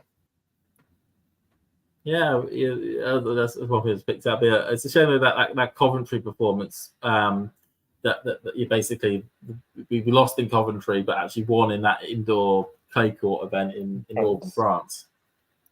Yeah, I mean, you'd have expected it to be the other way around, really, but I think we had a stronger team with Emma, obviously, going to France.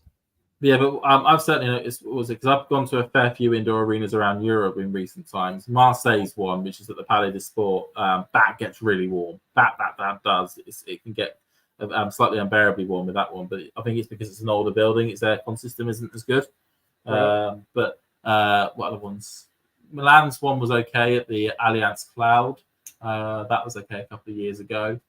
The Bercy Arena can get really warm. That's the biggest one as well. Yeah, because you have like 15,000 people in that stadium. So it's like, yeah, it just get very warm in the Bercy Arena. Anyone gets a chance to go to it, you probably, if you haven't already, you probably recognise it. Is the place that the Paris Masters takes place, but also it's where the gymnastics took place, and the gymnastics and the basketball at the Olympics took place in the Bercy Arena. It is huge. It is really huge. You cannot comprehend how big it is until you go inside. And I suppose that's the thing about indoor outdoor. The sort of like dilemma is that outdoor is probably nicer when the weather's good, but you can't guarantee it. Indoor gives you that guarantee that you're going to see live tennis, regardless of the weather. It just might be a bit stuffy. Yeah, and the type and the quality of the tennis can be an interesting one as well, because there are certain players that have big serves that love indoor conditions because they have so much more control over what's happening. But as you can probably imagine, the squeaking of shoes you can hear a lot more in an indoor arena because it sort of like echoes around the place. I mean, someone we mentioned earlier, Felix Auger-Aliassime, likes the indoor courts. Oh, he does. What was it? I remember that run he had, didn't he? Where he won Florence, Antwerp, and Basel all in a 3-week stretch, and then topped it off with a quarterfinal run in Paris. Yeah, it was impressive. Did he qualify for the finals that year? I forget. He did. That run helped him qualify. He kind of needed that run. Yeah. I mean, he's had a bit of a poor spell since then, but this year definitely has been an improvement over the last couple of months, especially. Oh yeah, I mean, it's been winning a lot more, playing a lot more better tennis, not being so reliant on the indoor conditions. I've been really impressed with Felix this year. Was it final in? I forget where he made a final. The 1,000 final. Yep, final in Madrid. It was. I think his big standout, wasn't it? Yeah, I mean, it was a weird tournament, but he made the final nevertheless. Losing to Rublev. Oh, good forehand there by Iga, or backhand there cross court. Sean is saying Iga's already won 4,000s this year. I don't care about 6. That's a shame. It's always good to win WTA 1000s. Which is looking good. I mean, it's definitely looking like it's going to head to a third at the moment. Yeah, I mean, at the moment, both players are good on their serve, but as you say, I think it's a similar situation from the last set where that early break that Iga may just carry her through in this set. If she hits a backhand long there, she won't be happy with that. 40-15 to Andreeva.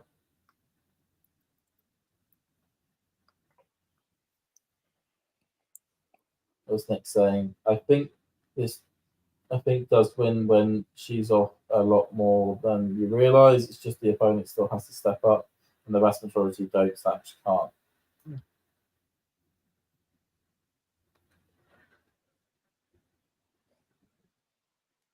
So the interesting thing here is with Swiatek, if she does come through this match, there's a potential semi-final with Aryna Sabalenka, which is always fantastic watch. It's so good. I mean, we have to. That's one of the things we have to see: Sabalenka versus Swiatek on a hard court. I can't remember those two playing each other. I think they played in the year on the semi-final of the US Open, the year that Swiatek won. Did she? Because I think Sabalenka had a lead and Swiatek fought back. I believe so. Yeah. Let me have a look. US Open 2022. I'll just got to get their head-to-heads up actually, because we know they played, but we just head-to-head. Oh yeah, of course. Swan was saying about Cancun last year. Oh, okay, yeah. I think a lot of people have tried to erase that. Everyone just forgets about Cancun. That is a time in our lives that we will forever forget. Okay, so outdoor clay. What? Rome clay? What? R20? What's happening here, though? Oh, they played each other 11 times, so there's a lot here. So, Doha hard. Okay, and so they played the last time they played each other on a hard court was in, as you say, WTA finals outdoors, but let's not worry about that one. And then Doha out qualifying? Are you sure qualifying? Doha outdoors in 2022. Iga winning 6-2, 6-3 on that one. And then we have the WTA Finals indoor in 2022. That was Sabalenka winning that match. That was the one in Fort Worth in Texas. And then the WTA Finals in 2021 in that was the one in Guadalajara. That was it. That was Sabalenka who won that in 3 sets there as well. So generally, well, Sabalenka gets the better run of it. Oh, Nick BC's put it all in there as well.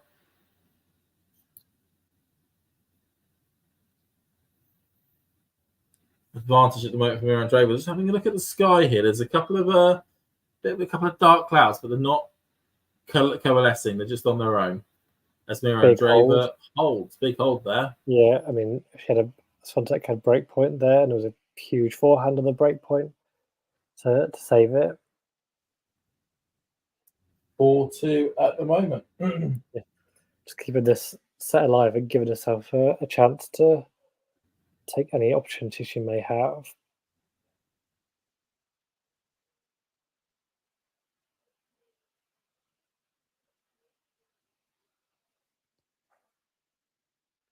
Well, big prediction from Dave, who's now got his really warm tennis lesson, is saying that Swiatek will take this set and then either breadstick or bagel Andreeva in the third.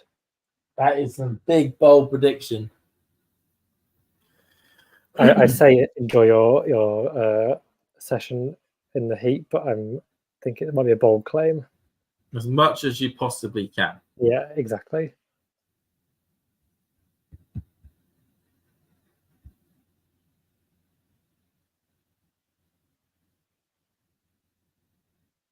Yeah, Nick is favouring Sabalenka if they play in this tournament with the fast conditions. They definitely do play into Sabalenka's hands.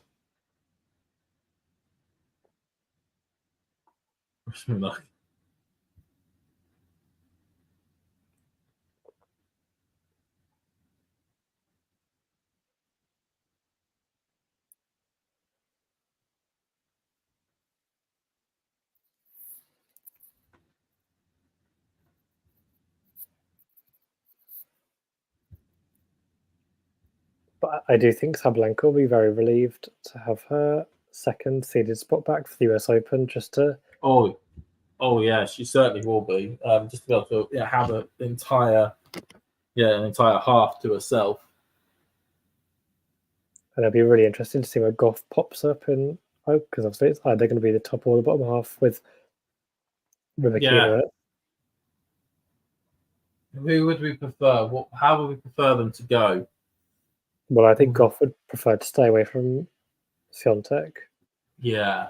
But then she probably wouldn't want to be anywhere near Sabalenka as well, to be honest, in this form. Yeah, or Putin Saver, or just Ostapenko. Certainly I think Swiatek will hope that Ostapenko is on the other half of the draw. I mean, who would? It's always the way that, and that could be an early prediction, which is Ostapenko to be potential 4th round opponent for Swiatek. Yeah, I think Diana Schneider she lost to in Canada. It's just I think Goff is very vulnerable at the moment, and there's a lot of draws that would be unfavourable. I mean, at the moment, I don't think it would matter if she's in either Sabalenka or Swiatek. I mean, I would probably say the player that would be most susceptible to an early surprise exit would be Swiatek. You would say, but just so you would say that maybe Coco would want to be in Swiatek's side of the draw, and then hope that there's something happens. Well, that's what the other thing as well, with a player with absolutely no form at the moment, Rybakina, given the way she played against Fernandez. And what would be a better contest there? Would it be for her to be on Iga's side of the draw, or would it be on Sabalenka's side of the draw? I think with head-to-head, I think Iga, I could be wrong, but I'm pretty sure especially a recent head-to-head with Iga is pretty good. But yeah, the whole thing is it's not about playing Iga, it's about making it to where they would play Iga. And that's the difference, is that Iga does, I think 9 times out of 10 make her position in a draw. At least on the tour, Grand Slams has been a bit different, but yeah, I mean, I'm sure. I'm sure Iga at some stage soon would like to get herself a Grand Slam that isn't the French Open, just to. Yeah, obviously she's got the US Open from 2022, but other than that, it's not been as good. No, she's kind of disappeared after the French Open. Yeah, well, Barker was so horrible in that match. It was like watching a disaster movie. It certainly was like watching a disaster movie. I didn't watch it, but I heard it wasn't pretty viewing. Oh, I commentated on it. On Talking Tennis. It was not a pretty viewing at all. Loads of double faults, loads of unforced errors. She basically had no idea where the court was with a lot of her shots.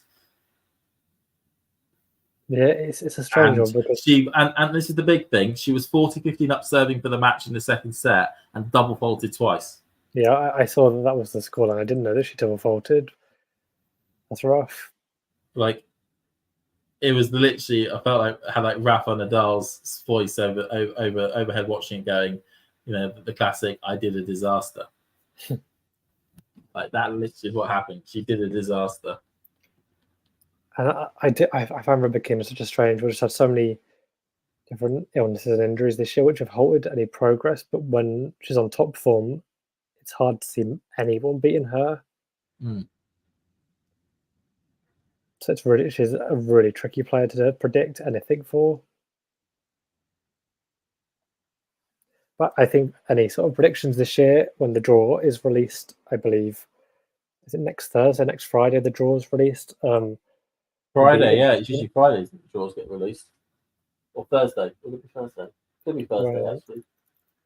But it's like it is literally released. Like, they'll just release four pictures for both draws. And then that'll be the draw. Like, we don't get any. There's no integrity. There's no transparency about how it's done. You know, with Wimbledon, it's brilliant. You've got them. You got literally just a draw. Like, I love the Wimbledon's way of doing a tennis draw. No faff. No guest stars that nobody's ever heard of or anything like that coming up. It is literally two people standing on the stage with balls in bags, going, right, who's playing who? Yeah, it's even on the US Open site. It says it will be revealed, which is interesting. Different interesting use of words. It's on Thursday. I'm not sure if there's a specific time. Yeah, it just says on Thursday.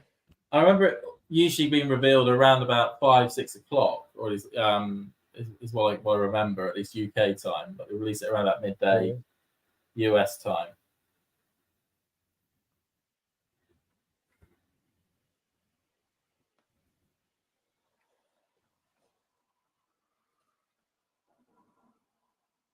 Oh, here we have it. It's at 12 p.m, which I assume is US time, so about 5 o'clock in UK. Yeah, 5 o'clock. Because I always remember I'm on the bus on the way home from work, and then I'm like frantically looking at my phone as I'm like trying to understand this draw of like who's going to be playing who when. And like I then get to put periods I've got like terrible signal and like trying to hear people's reactions to the draw.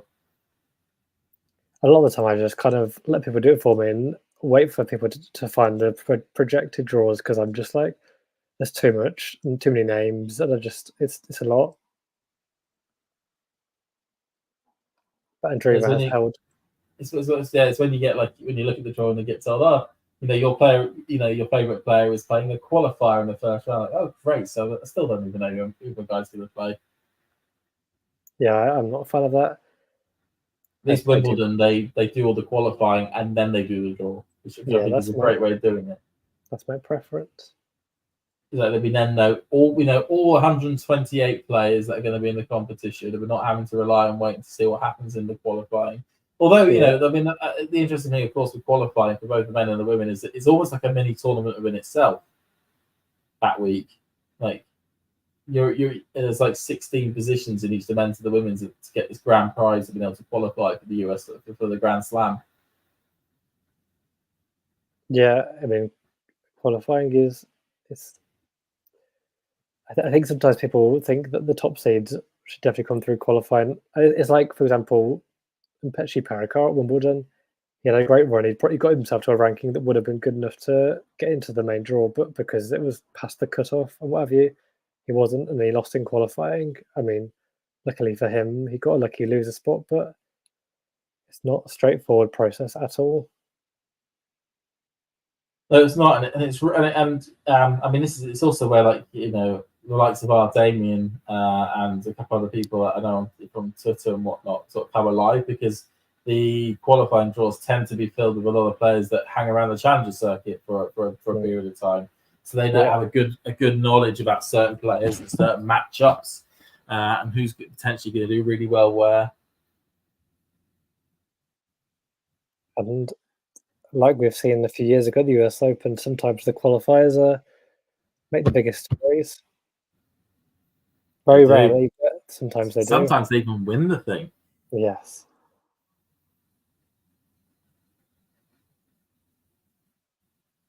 She still feels like the maddest statement ever to be made. I mean, I bloody loved the run when it happened, but blooming hell. Yeah, I mean, qualifier wins the US Open. Yeah, it's crazy. As Iga has now got 3 set points, 40 love. I feel like I've really been sidetracked this set, but it's so much to talk about with the US Open coming up, and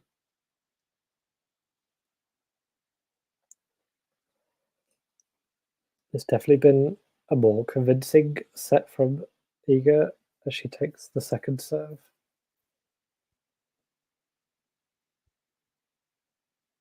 Cross court again, and here we go. Second set is in the bag. That was more like it. We are going the distance.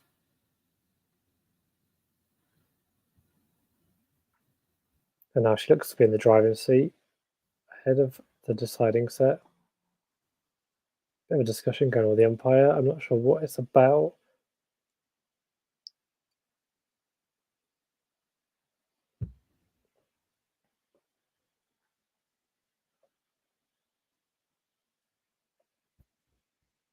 I do wonder if it's to do with maybe because she had a bathroom break after the first set, but I wonder if it's to do with potentially a change of clothes. They could be beyond the heat rule. Possibly, yes. Both players are ready to leave.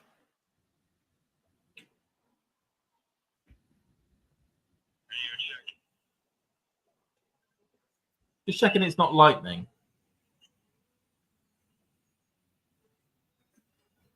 I don't think it's lightning. Oh, is it Nick in the chat saying it's a heat break for both? Yeah, so makes sense. I'm not sure how long that usually is. I don't know if there's a specific time. I think it's usually 10 minutes. Yeah, Terry's saying 10 minutes, so yeah, that seems to be the case. I mean, I feel like we've covered so much US Open stuff, but this would be the perfect time. But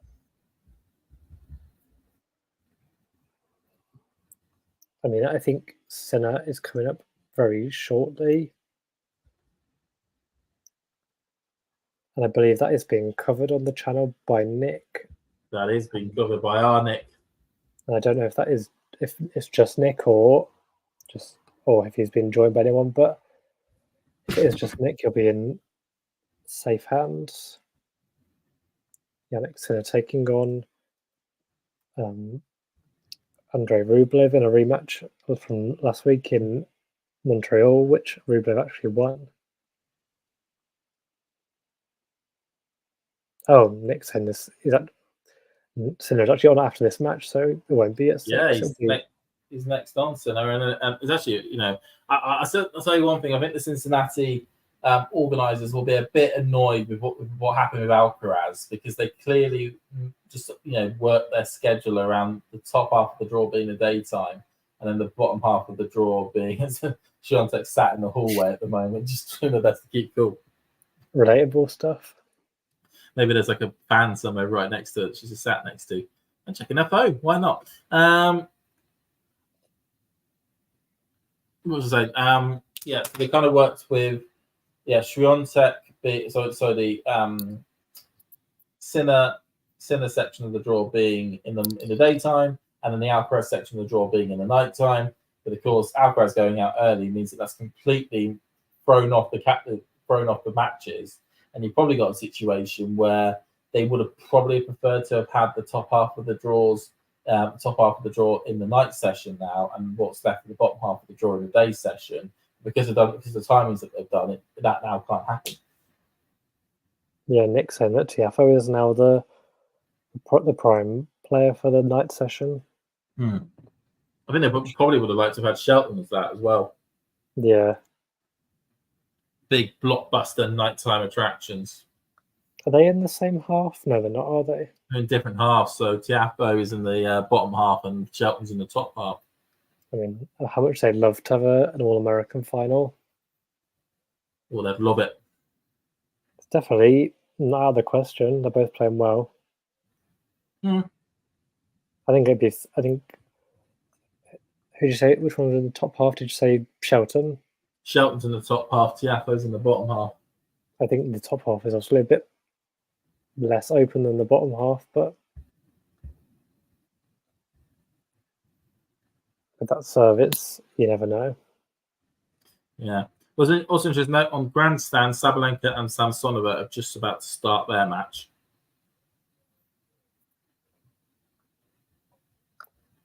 Yeah, Samsonova always a bit of a tricky one, always a hard one to predict.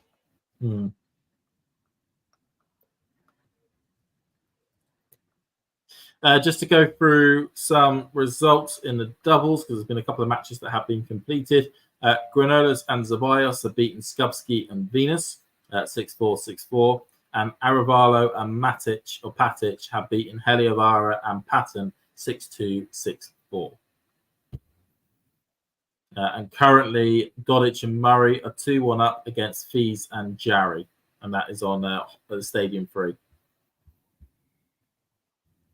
Yeah, just to go back to that Samsonova Sabalenka match, it's interesting that it's actually Samsonova who has the advantage in the head-to-head, 2 wins to 1. All 3 of their meetings have come on hard courts. Interesting. The most recent was in Montreal last year. No, that is interesting. Who won that one? Was that Samsonova was the winner? Samsonova won that one. Samsonova won the first meeting in Guadalajara. I think that was spin at the 250, and then Sabalenka won in Adelaide in last year, and then Samsonova won in Montreal.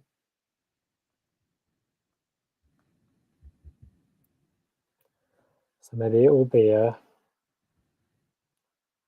tricky. Well, I think we've always thought it would be tricky for Sabalenka, but can she use the quick conditions to her advantage?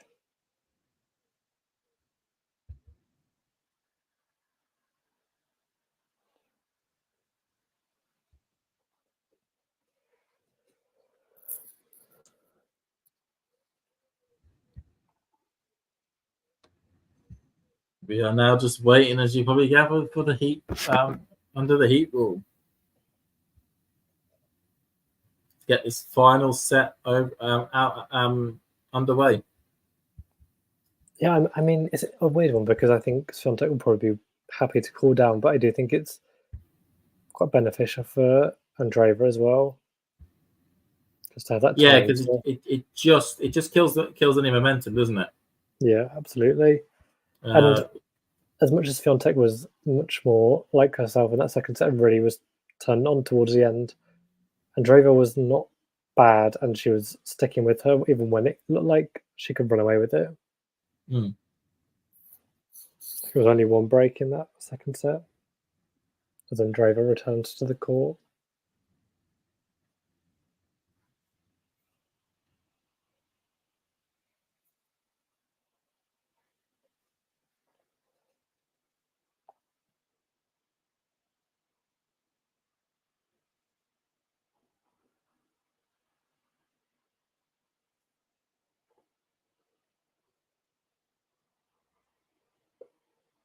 Well, yeah, so Mirra Andreeva's back, so we should hopefully get play starting off pretty soon.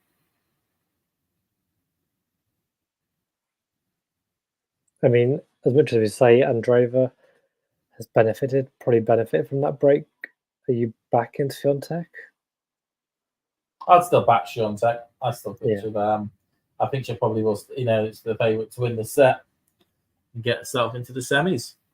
I think it's hard not to back her, and I think from a kind of fan's point of view, it's hard not to want another Swiatek Sabalenka meeting, given their most recent encounters have been so good. In fact, I can see Tim Hemman and Gigi Salmon from the Sky Sports Bunny people, because I'm currently on Sky Sports Plus, so I'm just seeing the mainstream, which is the coverage on the court. So obviously Sky on the main channel actually doing a presenting sort of thing at the moment.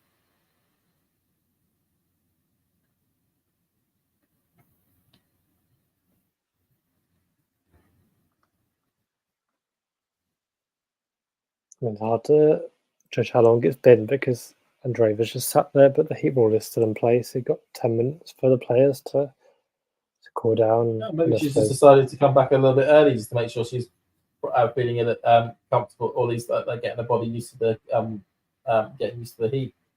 Yeah, and I suppose she still is in the shade. One of those things really where is it actually beneficial going inside, because you'll end up putting your body through different temperatures and how your body will react to it. Is it not just better to maybe just stick some ice packs on you and stay out in the actual weather, just because then you'll be used to those heat temperatures? Yeah, it's definitely tricky to judge. I tell you what, though, you probably want to be in one of those if you're in the stadium, one of those these now infamous aircon seats that Cincinnati has recently installed, which apparently the first 5 rows in a few of the stands have the seats have aircon in them. I bet they cost an arm and a leg. You wonder how they do it. Is there a fan that blows onto you in the seat, or does the seat itself have is it cold? I mean, how do they do it? Yeah, I mean, that is actually the first I've heard of it. So intriguing. As players are now ready to it's go. Not as mad as that. It's not as mad as those big armchairs that you have at the Miami tournament. Yeah. Yeah, the American tournaments like to go big or go home. It's obviously something that they do in the stadium for the American football, and I thought we'll just carry it on for the tennis. I mean, I like the idea. I love to sit in a seat like that. It was funny actually. It was funny because it was what was it? I was at Surbiton this year for a day, and they got 2 seats right in the front were very nice Lexus seats, I'm on the shandy. Leather. And that was a bit there.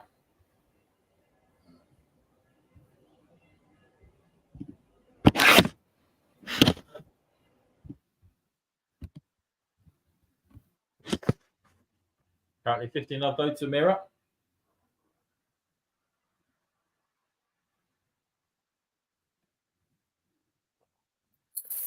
Yeah, I suppose at British tournaments, do you provide heat protectors or rain protectors? It's probably both, realistically. Rain protectors mainly. And I think backhand into the net there by Swiatek. 30 love. Our producer's asking if we heard their voice, and yeah, we did. Yes, John, I did hear your voice. So I just make sure the tally down below was muted.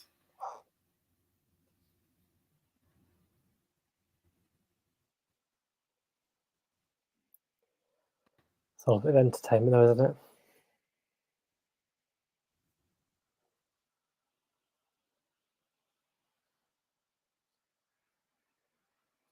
Backhand by Swiatek.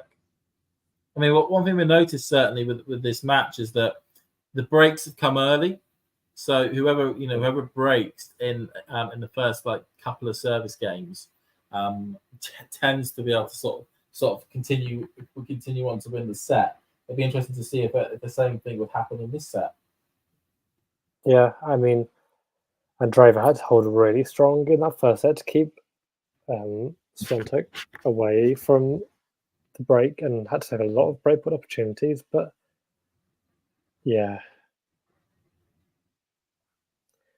I don't think this set is going to be as comfortable as for Swiatek as some would imagine, but I can be proved wrong. But it's a good start for Andreeva at 40-15. Yeah, she's certainly starting very well here. And poor And error that goes from long way Swiatek. eager, and that's a perfect start for Mirra. Just keep. She's, I think the key thing for Mirra at the moment is just to make sure she doesn't get broken. She wants to win this. She knows that she ends up getting broken. It may end up being curtains on the match. She has to keep her serve, and she's in a bit of an. She's at the start of the set. She's not necessarily in the advantageous position because she's having to serve first, so she's having to get back into the set, and but also get a high level quite quickly, and not get it's when you're most susceptible to getting broken is at the start of the set, because if especially if the last set was quite tense and tight, your level tends to drop and you can be vulnerable to getting broken from the get-go. And against some players, that basically can be set over. So at the start, certainly if you're serving at the start, you're more likely to get broken because you're playing a lot of service games at the start. But if you're able to hold your serve and continue all the way through to the end of the set, you then become the person who's got the advantage, because then you just need to break your opponent and pretty much that's game over. Yeah, and I suppose with that break, like we mentioned earlier, that does probably put more pressure on the server bin. It almost feels like a bit of a fresh start and might be a bit almost cold as such because they've not been playing for 10 minutes. But Andreeva dealt with it really well, but it's not the start Swiatek would have wanted with a double fault. No. And she's not looked anywhere near the player she looked in the second set so far in this early stage of this third set. But still very early days.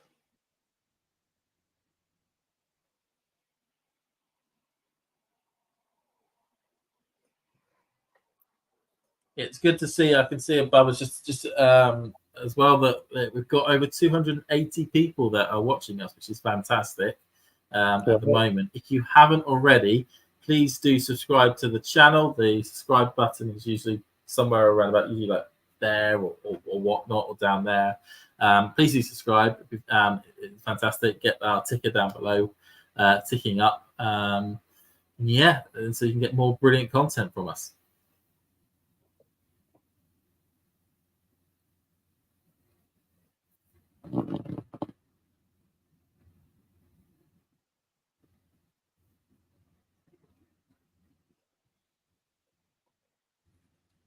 I thought my screen is frozen there because Iga kept that serve position for like 5 seconds in exactly the same place. 15:30, and the wind does seem to be picking up a little with Andreeva's outfit definitely blowing a little.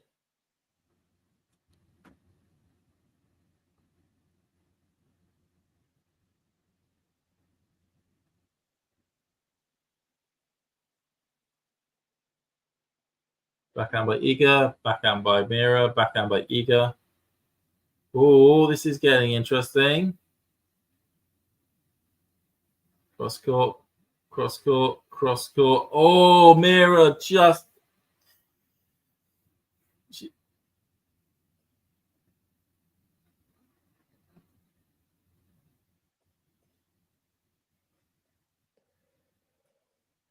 After such a good rally, it was not the error she would have wanted. Felt like an unnecessary error.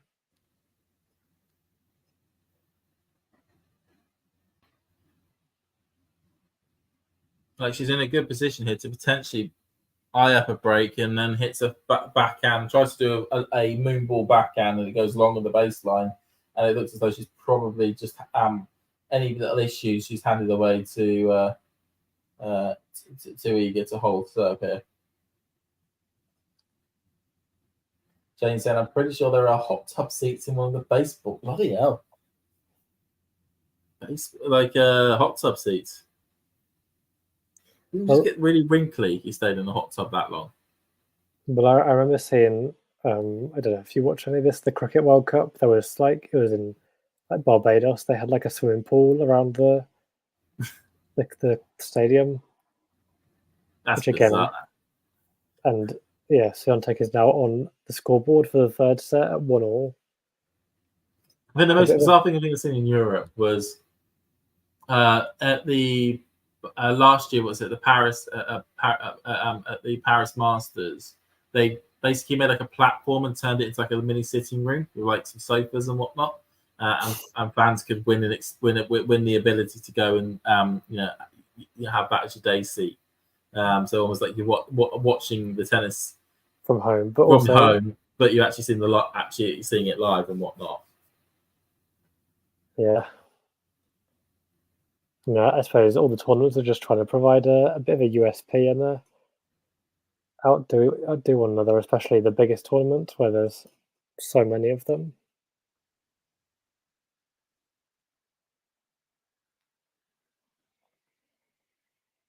Well, currently, love 15 to Swiatek on the Mirra serve. Cross court, backhand by Swiatek. Oh, nearly fell over there. I mean, I'm able to follow it a bit, but I would say the ball tracking has got worse throughout the match. Ball's gone, yeah. I think the sunlight's taking it away a bit now. I can kind of almost see where it ends up, but I can't see sort of like the flight of the ball. The same happened last year because they changed the camera angle last year to make it slightly higher up, because it was always something people always noticed with Cincinnati with the main court was that the camera angle was generally actually quite low to the ground, which has the disadvantage of you not being able to see much on the other side of the net, but at least you can still track the ball during the height of the day. Now they've gone slightly higher up. It's actually a lot harder during the height of the day to be able to track where the ball is. Monaco's done the same thing as well this year. They had a new camera angle which was a little bit higher up, and it then meant that during the worst point for that tournament was around about between 3 o'clock to 6 o'clock. At that point, you just couldn't see the ball. It was hidden in the clay. Yeah, I remember that. Points that tournament were unwatchable, to be honest.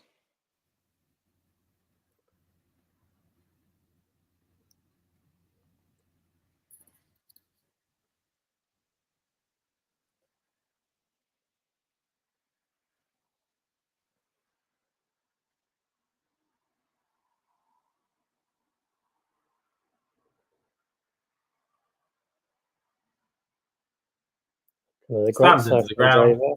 And there we go. Mirra, it's currently 2-1 up. Okay, so she's held both her serves. She'll be the happier of the two players at the moment, and certainly the one at the moment who's getting herself into an advantageous situation.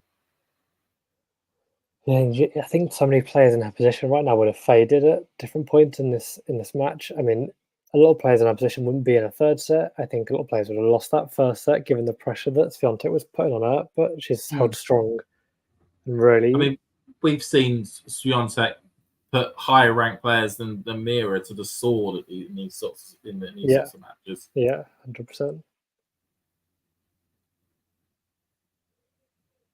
And it really just shows the character, and I mean, there's already so much good stuff being on show now, but the potential, I mean, Andreeva is, I think many would be surprised if she wasn't a top 10, top 5 player at some point, maybe even a world number 1. I think it's hard to predict. You don't want to say too much because a lot of things can change, but the sky just seemed the limit for the 17-year-old.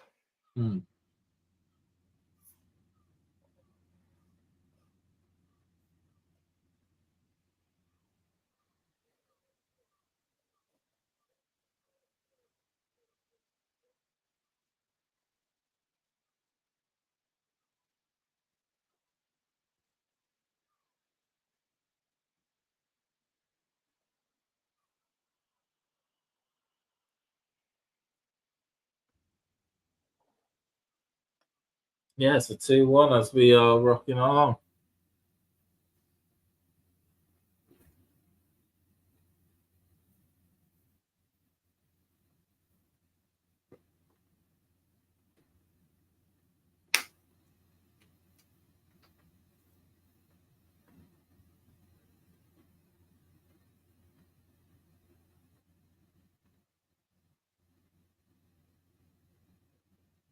Good start. Great serve out wide there by Swiatek. Hasn't been many aces for Swiatek from my memory. I should be pretty pleased with that one.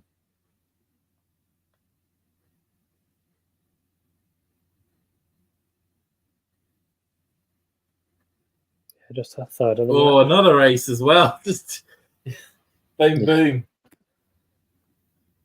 I don't know why I said boom, boom like Basil Brush, but we'll rock with that one.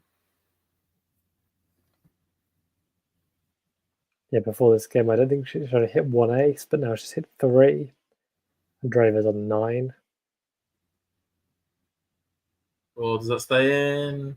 Cross court, 40 love. This is turning into some quick game here. Yeah, very comfortable, just what she'd have wanted.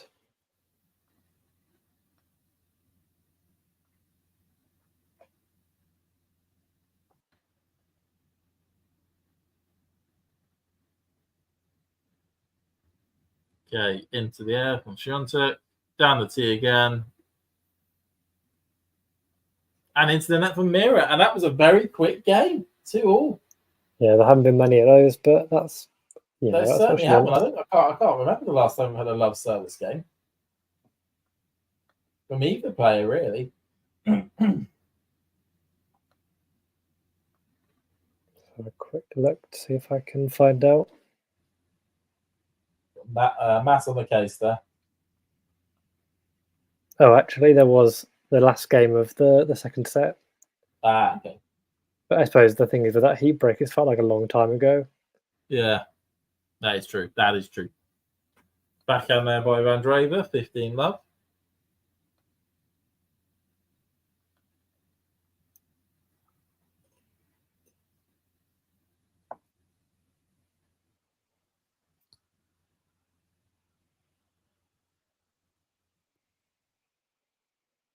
Oh, that was a ball out there. So second serve as it currently stands.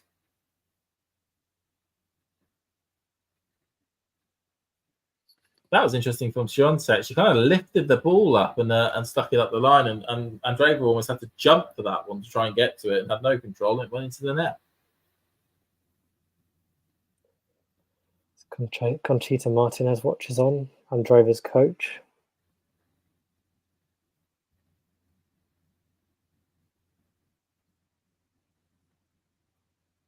Lovely touch from Andreeva. Oh, that was a terrible touch from Mirra. Yeah, nice touch from Andreeva, but yeah, not so much from Iga. She will not be happy with that one.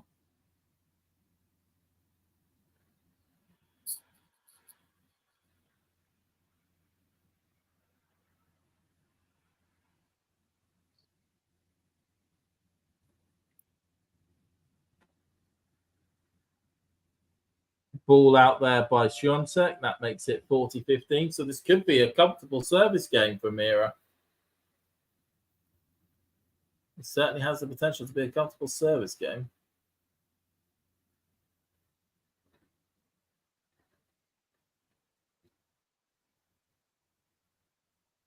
Cross court, forehand by Iga, forehand by Mirra, cross court by Andreeva, Iga. Oh, lovely drop shot. Absolutely lovely drop shot there from Andreeva. Oh, and she's halfway to 6 at this stage, keeping her nose in front, which was a 16. She's 16 still, isn't she? I think she's 17 now. Is she 17 now? I think so. Maybe a quick Google.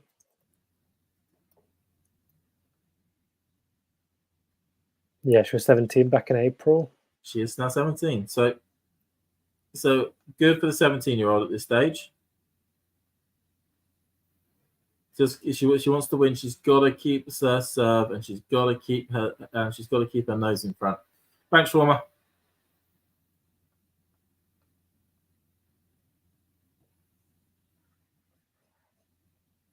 Oh, and the picture's been taken in the players' room. It seems that Jannik Sinner is sleeping.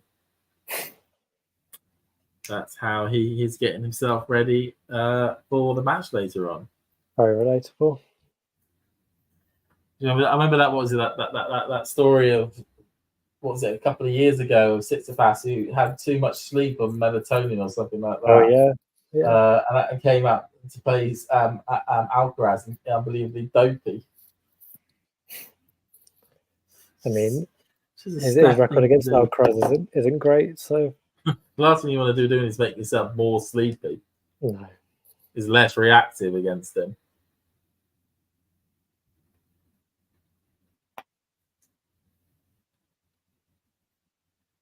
But maybe Sinner's tired because it was his birthday last night, so he might have been celebrating. He might doubt it. I think Sinner's probably quite a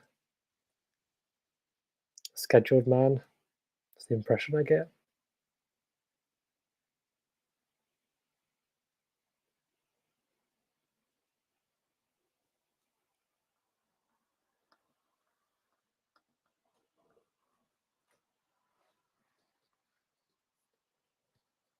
Also, Sinner wanting to capitalise this week, given that both his rivals are dropping big points. And Swiatek does a brilliant forehand winner down the line. Yeah, he certainly will, won't he? Sinner. I mean, I think the main thing he'll want at this stage is just to play himself into some form. Yeah. That would be his big aim this week. Yeah, if he could get the Cincinnati title, that'd be brilliant for him. He'd be the first player this season to win multiple Masters 1000 titles. Yeah, because they've all been different. They've all been different because you had Alcaraz in the Indian Wells, you've had Sinner in Miami, you've had Tsitsipas in Monte Carlo, Madrid was won by Rublev, Rome was won by Zverev, and then Montreal was won by Poprin. Still the maddest Masters 1000 win I've seen in a while. Poprin winning that one, and then this year, and then this week. I mean, it's still, I think, barring Sinner and Zverev, everyone else in the draw has not won a Masters 1000 title this year. Yeah, I mean, Sinner and Rublev have both won one, but only one of them can make it to the semis. So there is a high possibility that there could be another new for this year Masters 1000 winner. And I know he didn't win his match yesterday, but I believe by getting the walkover, he has actually made his best result in Cincinnati, because I don't think he'd surpassed the third round before. No, I don't think he has.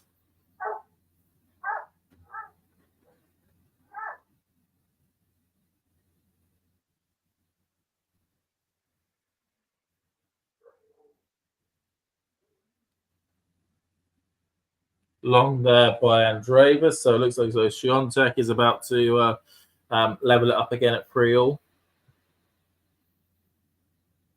Yeah, some comfortable service holds in the last few games, which has been rare to see. Yeah, both players are just making sure that on their serve, they're just bringing their A game at the moment. Which could be producing a very exciting end to the set and the match.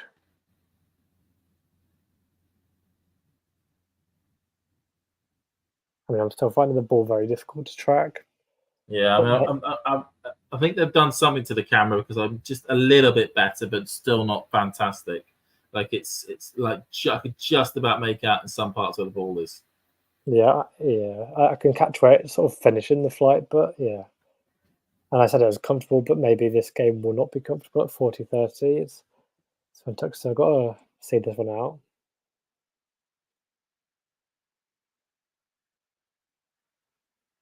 And so she does. Andreeva annoyed with herself in that one, whacking her feet. And we're at 3-all. I mean, you're still staying in a situation that Iga's got a better chance of breaking Andreeva than Andreeva breaking Iga. But the more games that Andreeva wins, the less opportunities Iga ends up having. And also just the scoreboard pressure with Andreeva serving first. She's always going to be the one slightly ahead in the scoreboard once she's held her serve. So yeah, I think both players have been told that they've got new balls, so they're just changing their rackets. Yeah. And also Iga won't be loving that, given Andreeva's serving performance today. It's been some big serves and some big moments. Be careful there, Igor. You're still in order of play here. You need to make sure you get back to receive serve.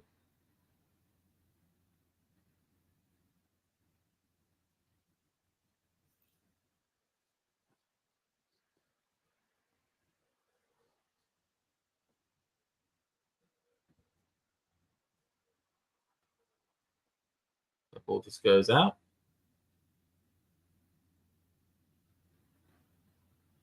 Nope, shoot. He's lost the ball.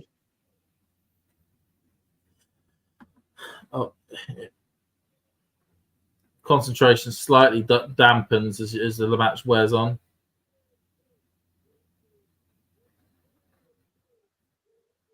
Brilliant backhand by Igor there, and I think this is a good start for the Polar. That there's maybe no other. All the other service games tend to be led from the front from Andreeva, and this is the first point that's actually got the first point of the service game going against Mirra. I mean, even the way she dropped the ball, there's a bit of frustration, I think, and she wanted to get more first serves in, but it's the second serve on this occasion. Swiatek looks to really put pressure on.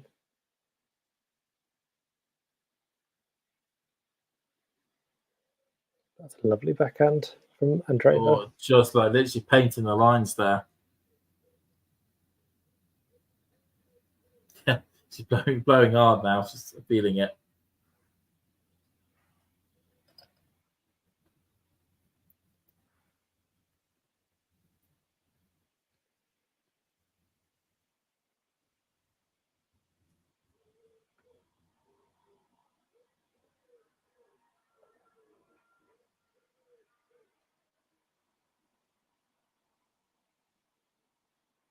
Backhand, beautiful backhand there, just into control of the rally. Oh, but that's an unforced error, and that shouldn't. If you don't want, Igor's not going to be happy with that one. She was in control of that rally and just basically hit a backhand long. I mean, I know she won that point, but it was by an enforced error of Mirra, and Andreeva already want to be getting that first serve in this game because these rallies are not going to do any favours. First serve in there and into the net from Swiatek, which is just what she'd have wanted. She just feels like she wins the point of it a lot more easily than she would usually expect. I mean, obviously getting the first serve in is a lot easier said than done. Yeah.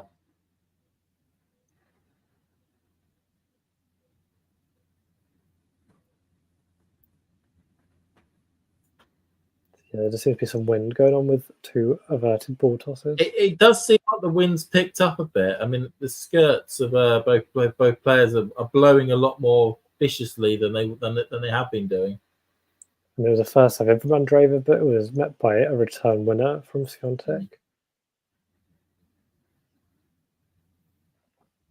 Another game point now. A 17-year-old.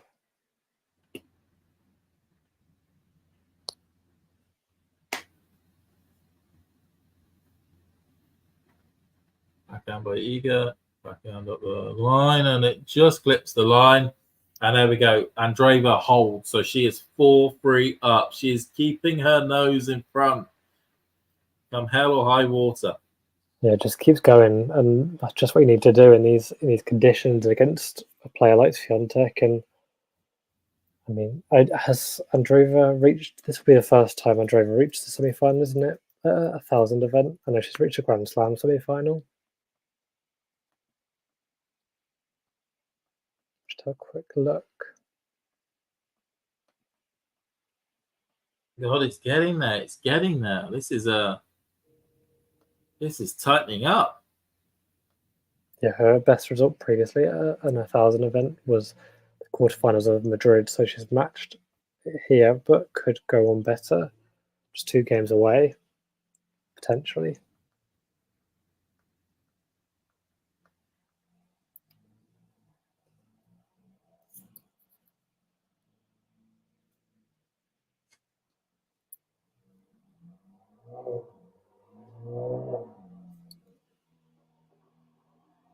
Yeah, so we're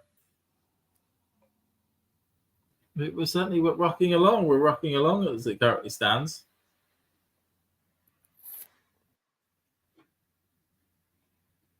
I always do wonder, because the weird part of that Cincinnati court is that stand section, which is behind the glass. I wonder if it is actually a little bit, if it's air-conned in that section, in that little box. It probably is. That's the reason why I would imagine so. Yeah, I would imagine so. I feel like Americans are quite big on their aircon. I think because I watched a video, it was like a fun little video. I can't remember who it was by, but a lot of the American players were saying that they weren't a fan of the European aircon. Well, in the UK, we just don't have it. And a lot of the European players were saying they weren't a fan of how strong the American aircon is. Yeah, it makes them ill sometimes. Yeah, it's really strongly American aircon. Yeah. I think a running joke I saw was that it could be snowing outside, but the aircon will be blowing hard still in the building. Someone are asking, is this a fluke or will Andreeva remain a tough matchup for Iga? Yeah, I think there will be some days where Swiatek is too good for anyone and will push them aside, but I think Andreeva looks to be a mainstay for the future and will be a tough match for most players. Yeah, this isn't just Iga playing badly. I mean, there are points where she's made a few unforced errors. This is Andreeva really bringing her A game against certainly at least a B grade, if not a low A grade Iga.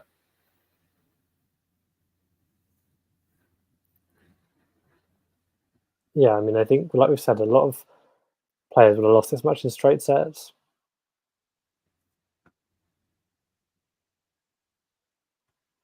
Oh, she'd be unhappy with that. Unhappy with that one. She felt she was in that rally. Yeah, it shows frustration from Andreeva. 30-15, Swiatek.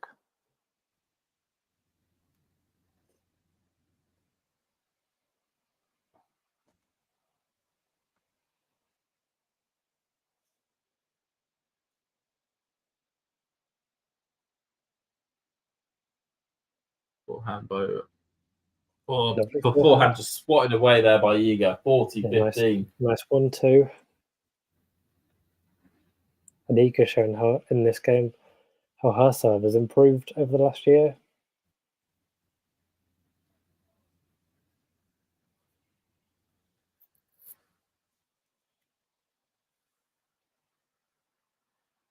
Ball up. Cross court. The net. Swiatek goes wide, I believe. Yeah, she forces she gives away a mistake on that one there. I mean, you still fancy her to make it 4-all.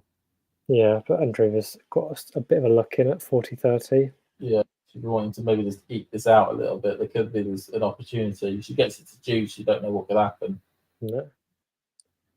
Andreeva's a few of the pixels behind her on the electronic board stop working. They're just shining a red light. Yeah, I'm surprised no one said anything.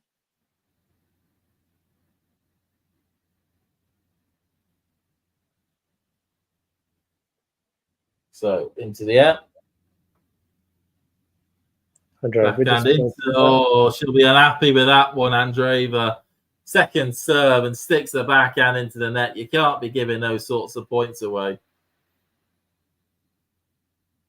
Right, 4-all. We are at the business end of the set here. We could be in a situation where, Iga could break and serve for the match, or we could have Andreeva hold here and break Iga to win the match. Or they both hold all the way through to a tiebreaker. Yeah. Which is served really well in the big moments of this match, but this is probably the biggest. But that is huge. That's how you start it. Andreeva says that is how I mean to continue. Stuck ourselves in who is going to win. I would still fancy Swiatek being the higher ranked and more experienced player. But that literally is saying at the moment it's 50. I'd say 55% towards Swiatek and 45% towards Andreeva potentially winning at this stage. Yeah. Both players are not giving an inch on their serve at this point and are playing incredibly well. Andreeva's having a lot better in this service game than the last. Yeah, she's already 30 love up. Oh, that's Make that unbelievable. 40 love. Another ace. I mean, 2 aces in this game, 1 unreturned served. It's so good so far. This is it, really. It's quick to get through your service game, throw the balls down the other end of the court, and go right. Let's parlay again. I mean, that is ridiculous. That is outstanding from Mirra there. I mean, that is a dominant, confident service game in what probably an incredibly nerve-wracking situation. Yeah, I mean, most players third against the world number 1. I'd say 90% of players would be under slight feeling so nervous at that moment. And maybe she was, but she didn't show it. And yeah, that's incredible. All those nerves somehow sharpened her mind even more. I mean, she's 17 years old. Well, we're certainly now in a situation where if Mirra breaks here, she wins the match. She doesn't have to serve it out anymore. Yeah, I think that's probably a better position to be in. That is a really nice place to be in. That you don't have to serve it out. As Swiatek, she hasn't gone to juice in a while, but it still hasn't been completely comfortable. I think a few 40-30. Oh, and interesting as well, not only is Sinner taking a nap, Andrei Rublev is taking a nap at the moment as well, or has been doing. Level playing field. Well, to be fair, maybe they should be watching this for a serving masterclass. Draper. And some good news as well, if you're an Alex de Minaur fan, is that he has been spotted on Grandstand Arena at the US Open. They just tweeted out him doing some practice games. Good stuff. Nick is also taking... Yeah, Nick is probably taking a nap as well.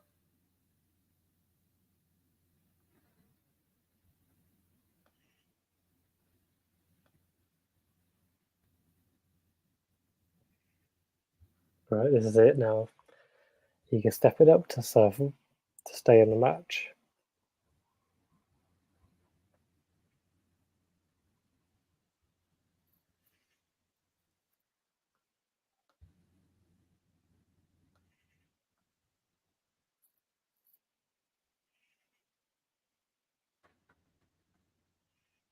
Oh, where's that landing? I think it was the serve out, I believe. Oh, yeah.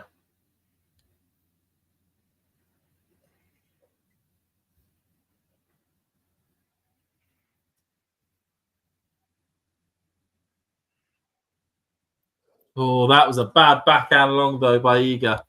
Sorry, by Mirra. Yeah, you can tell by her face she's not happy with that second serve and went long from the return. Just to give some quick score updates for people as well, Sabalenka is 4-2 up against Samsonova currently. Yeah, I believe she's fended off a break point in this current game. Another shot out there by Mirra there, so 30 love.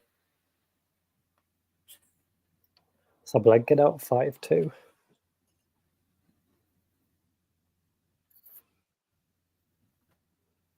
It may actually be in a situation here with Andreeva that maybe actually going to a tiebreaker may not be too bad for her. With that big serve she's got, maybe she's able to at least get a few points here or there on an eager mini break. Yeah, maybe try and win the match. Maybe that is the better strategy at this stage of the contest. I mean, Iga was there with an ace of her own, which trying to keep up with Andreeva. Yeah, very, very easy and that game. Goes long. For Iga.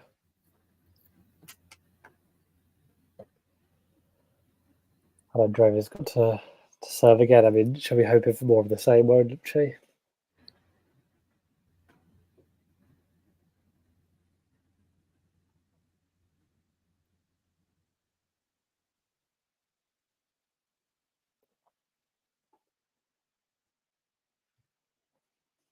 Well, we had somebody who's hit subscribe recently, so now currently it's 9677.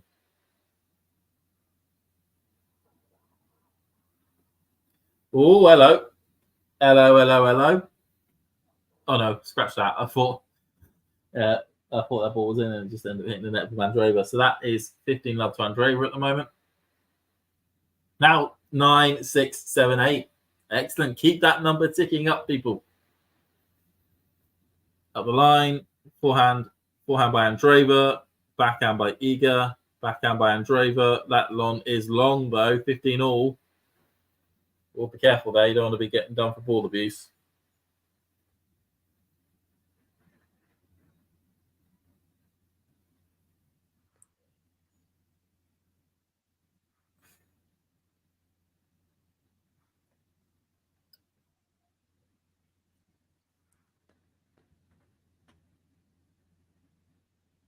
That was wide. Oh, that's out. Oh, is it all collapsing at this stage?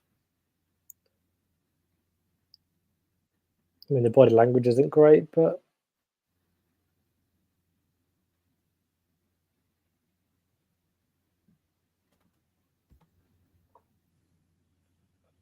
big serve needed. She's had a lot of these in the big moments.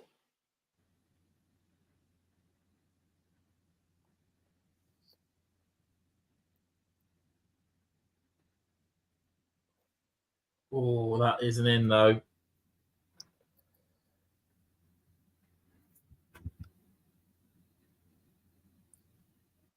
Oh, it's all coming apart. It's all coming apart. 15-40. Swiatek here with 2 break points. As Andreeva throws her racket to the ground and stands on the strings. It's all falling apart. And there's an ace. Another ace. Saved there. Saved. One saved. Saved One more so break many point left. Saved so many.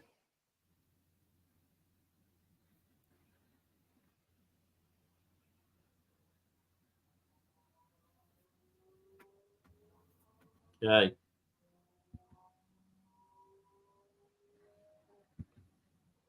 Oh, and that's out. The ball goes. And that now means that Iga Swiatek is now leading in the set 6-5 and is going to be coming out after this sit down to serve for the match and a place in the semi-finals in Cincinnati.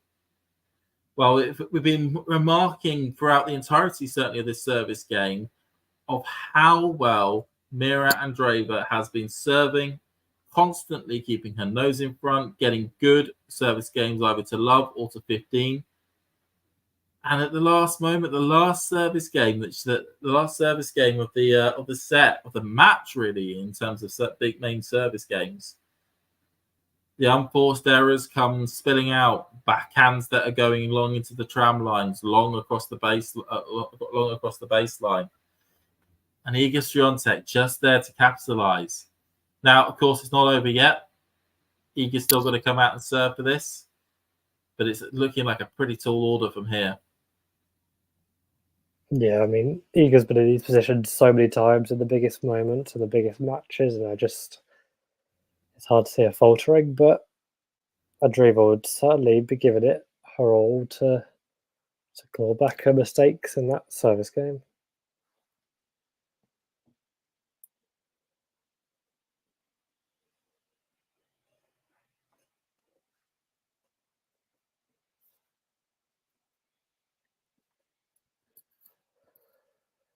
And will this be it now as Iga steps up to serve for potentially the final, the final service game, but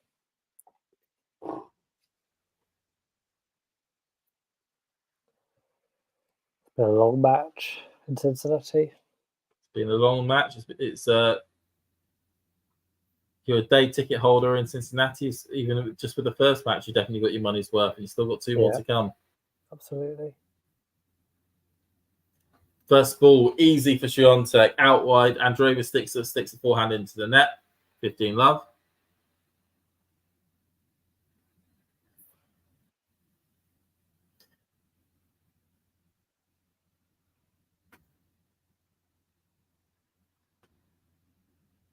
Into the air goes. Oh, it's a forehand there.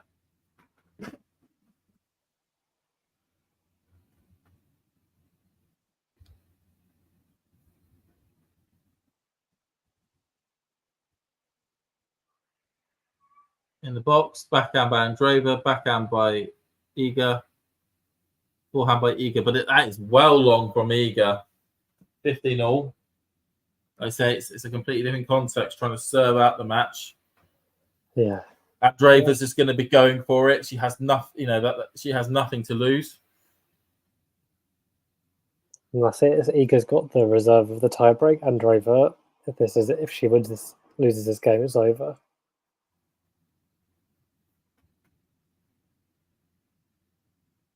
Good score. Swiatek. Oh, that was pretty neat from Swiatek, using the angles very well there. Andreeva only able to scramble a forehand long. Just 2 points away from the semi-finals.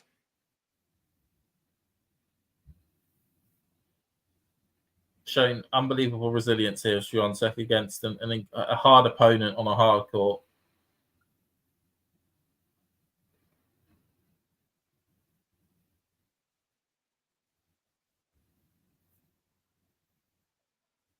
Goes up the line. Andreeva just about to get something onto it. Lands just in. Up the line by Iga. Backhand by Andreeva. Backhand by Iga into the net. 30-all. Uncharacteristic. We're not over yet. We're not over yet. I think she was hoping with that service return that it was going to go long, and it just about stayed in. I mean, this is a huge point. It's either going to be match point or break point.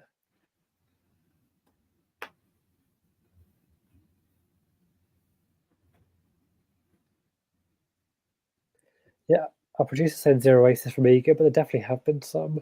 So I think that must be wrong on the Google. It must be. Because Andreeva's hit more than 5 as well, I believe. Court down the line. Backhand by Iga. And and break point Andreeva. This may not be over yet. This may not be over yet. Andreeva with a break patch, well, a break opportunity to take it to a tiebreaker. I mean, she can't have had many of the break points in this match other than the time she did break. So, what a time to create one.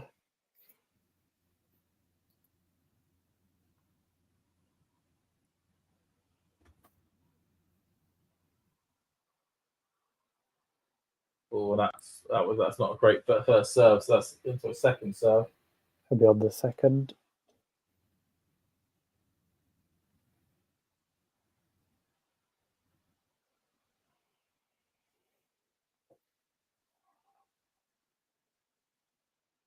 In the middle box. That's long, and she's livid. Absolutely livid of herself there. Second serve, sticks a backhand right down the line and well beyond the baseline. All her coach can do is smile, because I mean, it's a poor error from Andreeva. She knows that she properly connected with that. She would have won that point. I always thought maybe she was trying to go for it too much because it was a second serve. Yeah. I mean, that's always the... And there we go. Advantage Iga with a brilliant ace out wide. There's always the situations where you think you have to do more than you actually have to. Murray said it once. Tennis is a simple game. And now it's match point for the number 1, Iga Swiatek.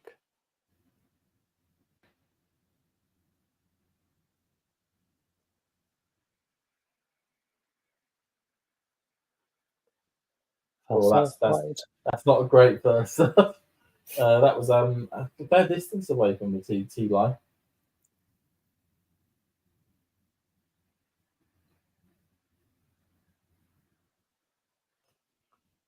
Oh, just aborted that one. Maybe a little bit of nerves here.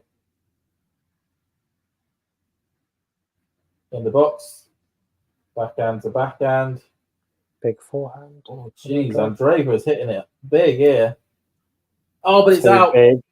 Too big on that occasion. Swiatek way big on that one there. So the comeback has been completed. Iga Swiatek is able to see off the 17-year-old teenage sensation. I know I'm not talking about Luke Littler. I'm talking about Mirra and Draper. Mirra was able to take the first set, got a break early on in the first set, and was able to see it out to win the first set 6-4.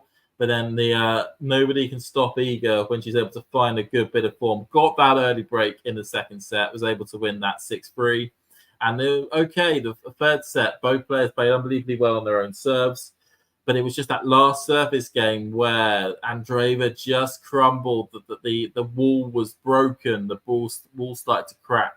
And Iga was able to serve it out to win 7-5. What did you make of that match then, Matt? Yeah, I mean, I think that kind of epitomizes why Swiatek is the number one, because she was up against a player who was not giving her anything really until towards the end, but really just fighting after every ball in the serve from Andreeva in the big moments was huge, saved a lot of break points. But Swiatek just stayed in it, stayed fighting, and came through in the end just because of how good she is. No, and it's these sorts of matches where in the past Iga certainly has fallen apart against, or say fallen apart, has lost really and not really shown that sort of form and momentum. She's going to have a tougher test against Sabalenka. I'd say that just as just based on seeding, that's who she could potentially play in that next round.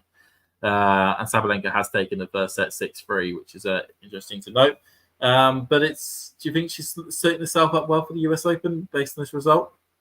Yeah, I mean, obviously it's her first hardcourt tournament, our only hardcourt tournament before the US Open, so it's definitely not a bad one. I think she'll be willing to take the title. But if it is against Sabalenka in the next round, that's going to be the big test. And if she can come through that, then I think it's really looking like Swiatek will be the favourite. But I think Sabalenka is the big threat for Swiatek in this tournament.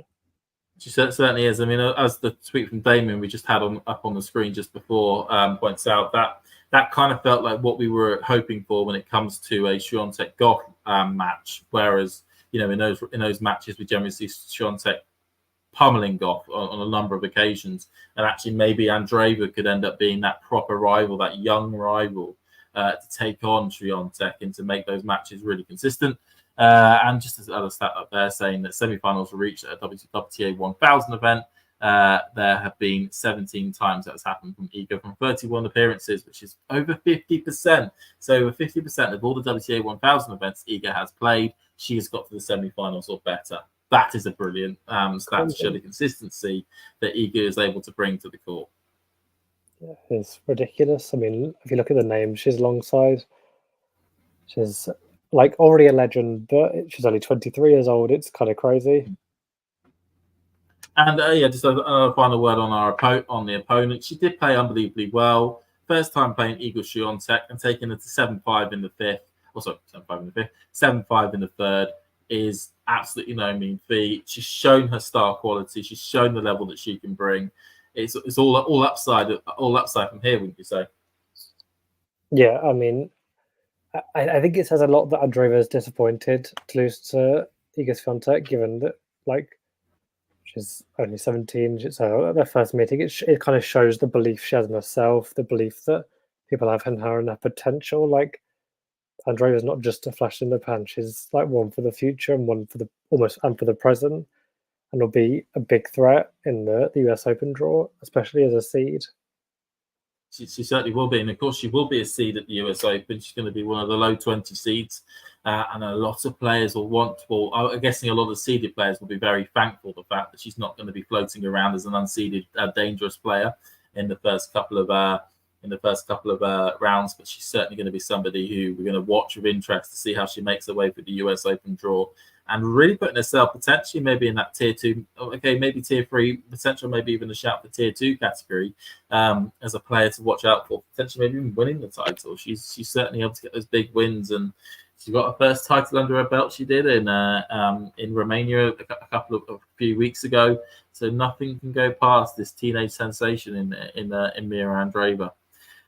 And at that point there, we will wrap it up here because we've been on here for a while. It'll be 3 hours, and I'm guessing we're all losing our voices. We'll need to make sure that my mind's gone blank. Nick there has plenty of time to be able to set up the Rublev versus Sinner match. Any final words from you, Matt? No, other than really, it's been a good watch. It's been very intriguing. I think a lot more tight than people were thinking. was going to be. But yeah, a great watch, and it'll be interesting to see how both do at the US Open. And I agree, and I hope as well this is going to be a match we're going to see plenty of times in the future on all the surfaces. This could certainly be the setup of a great rivalry over the next 5 to 10 years. Maybe we've seen the start of it. Hopefully we've not seen the end. Thank you everyone for joining, and goodbye. If you enjoyed this video, make sure you hit that like button. Don't forget to subscribe and click that notification bell so you don't miss out on all things tennis.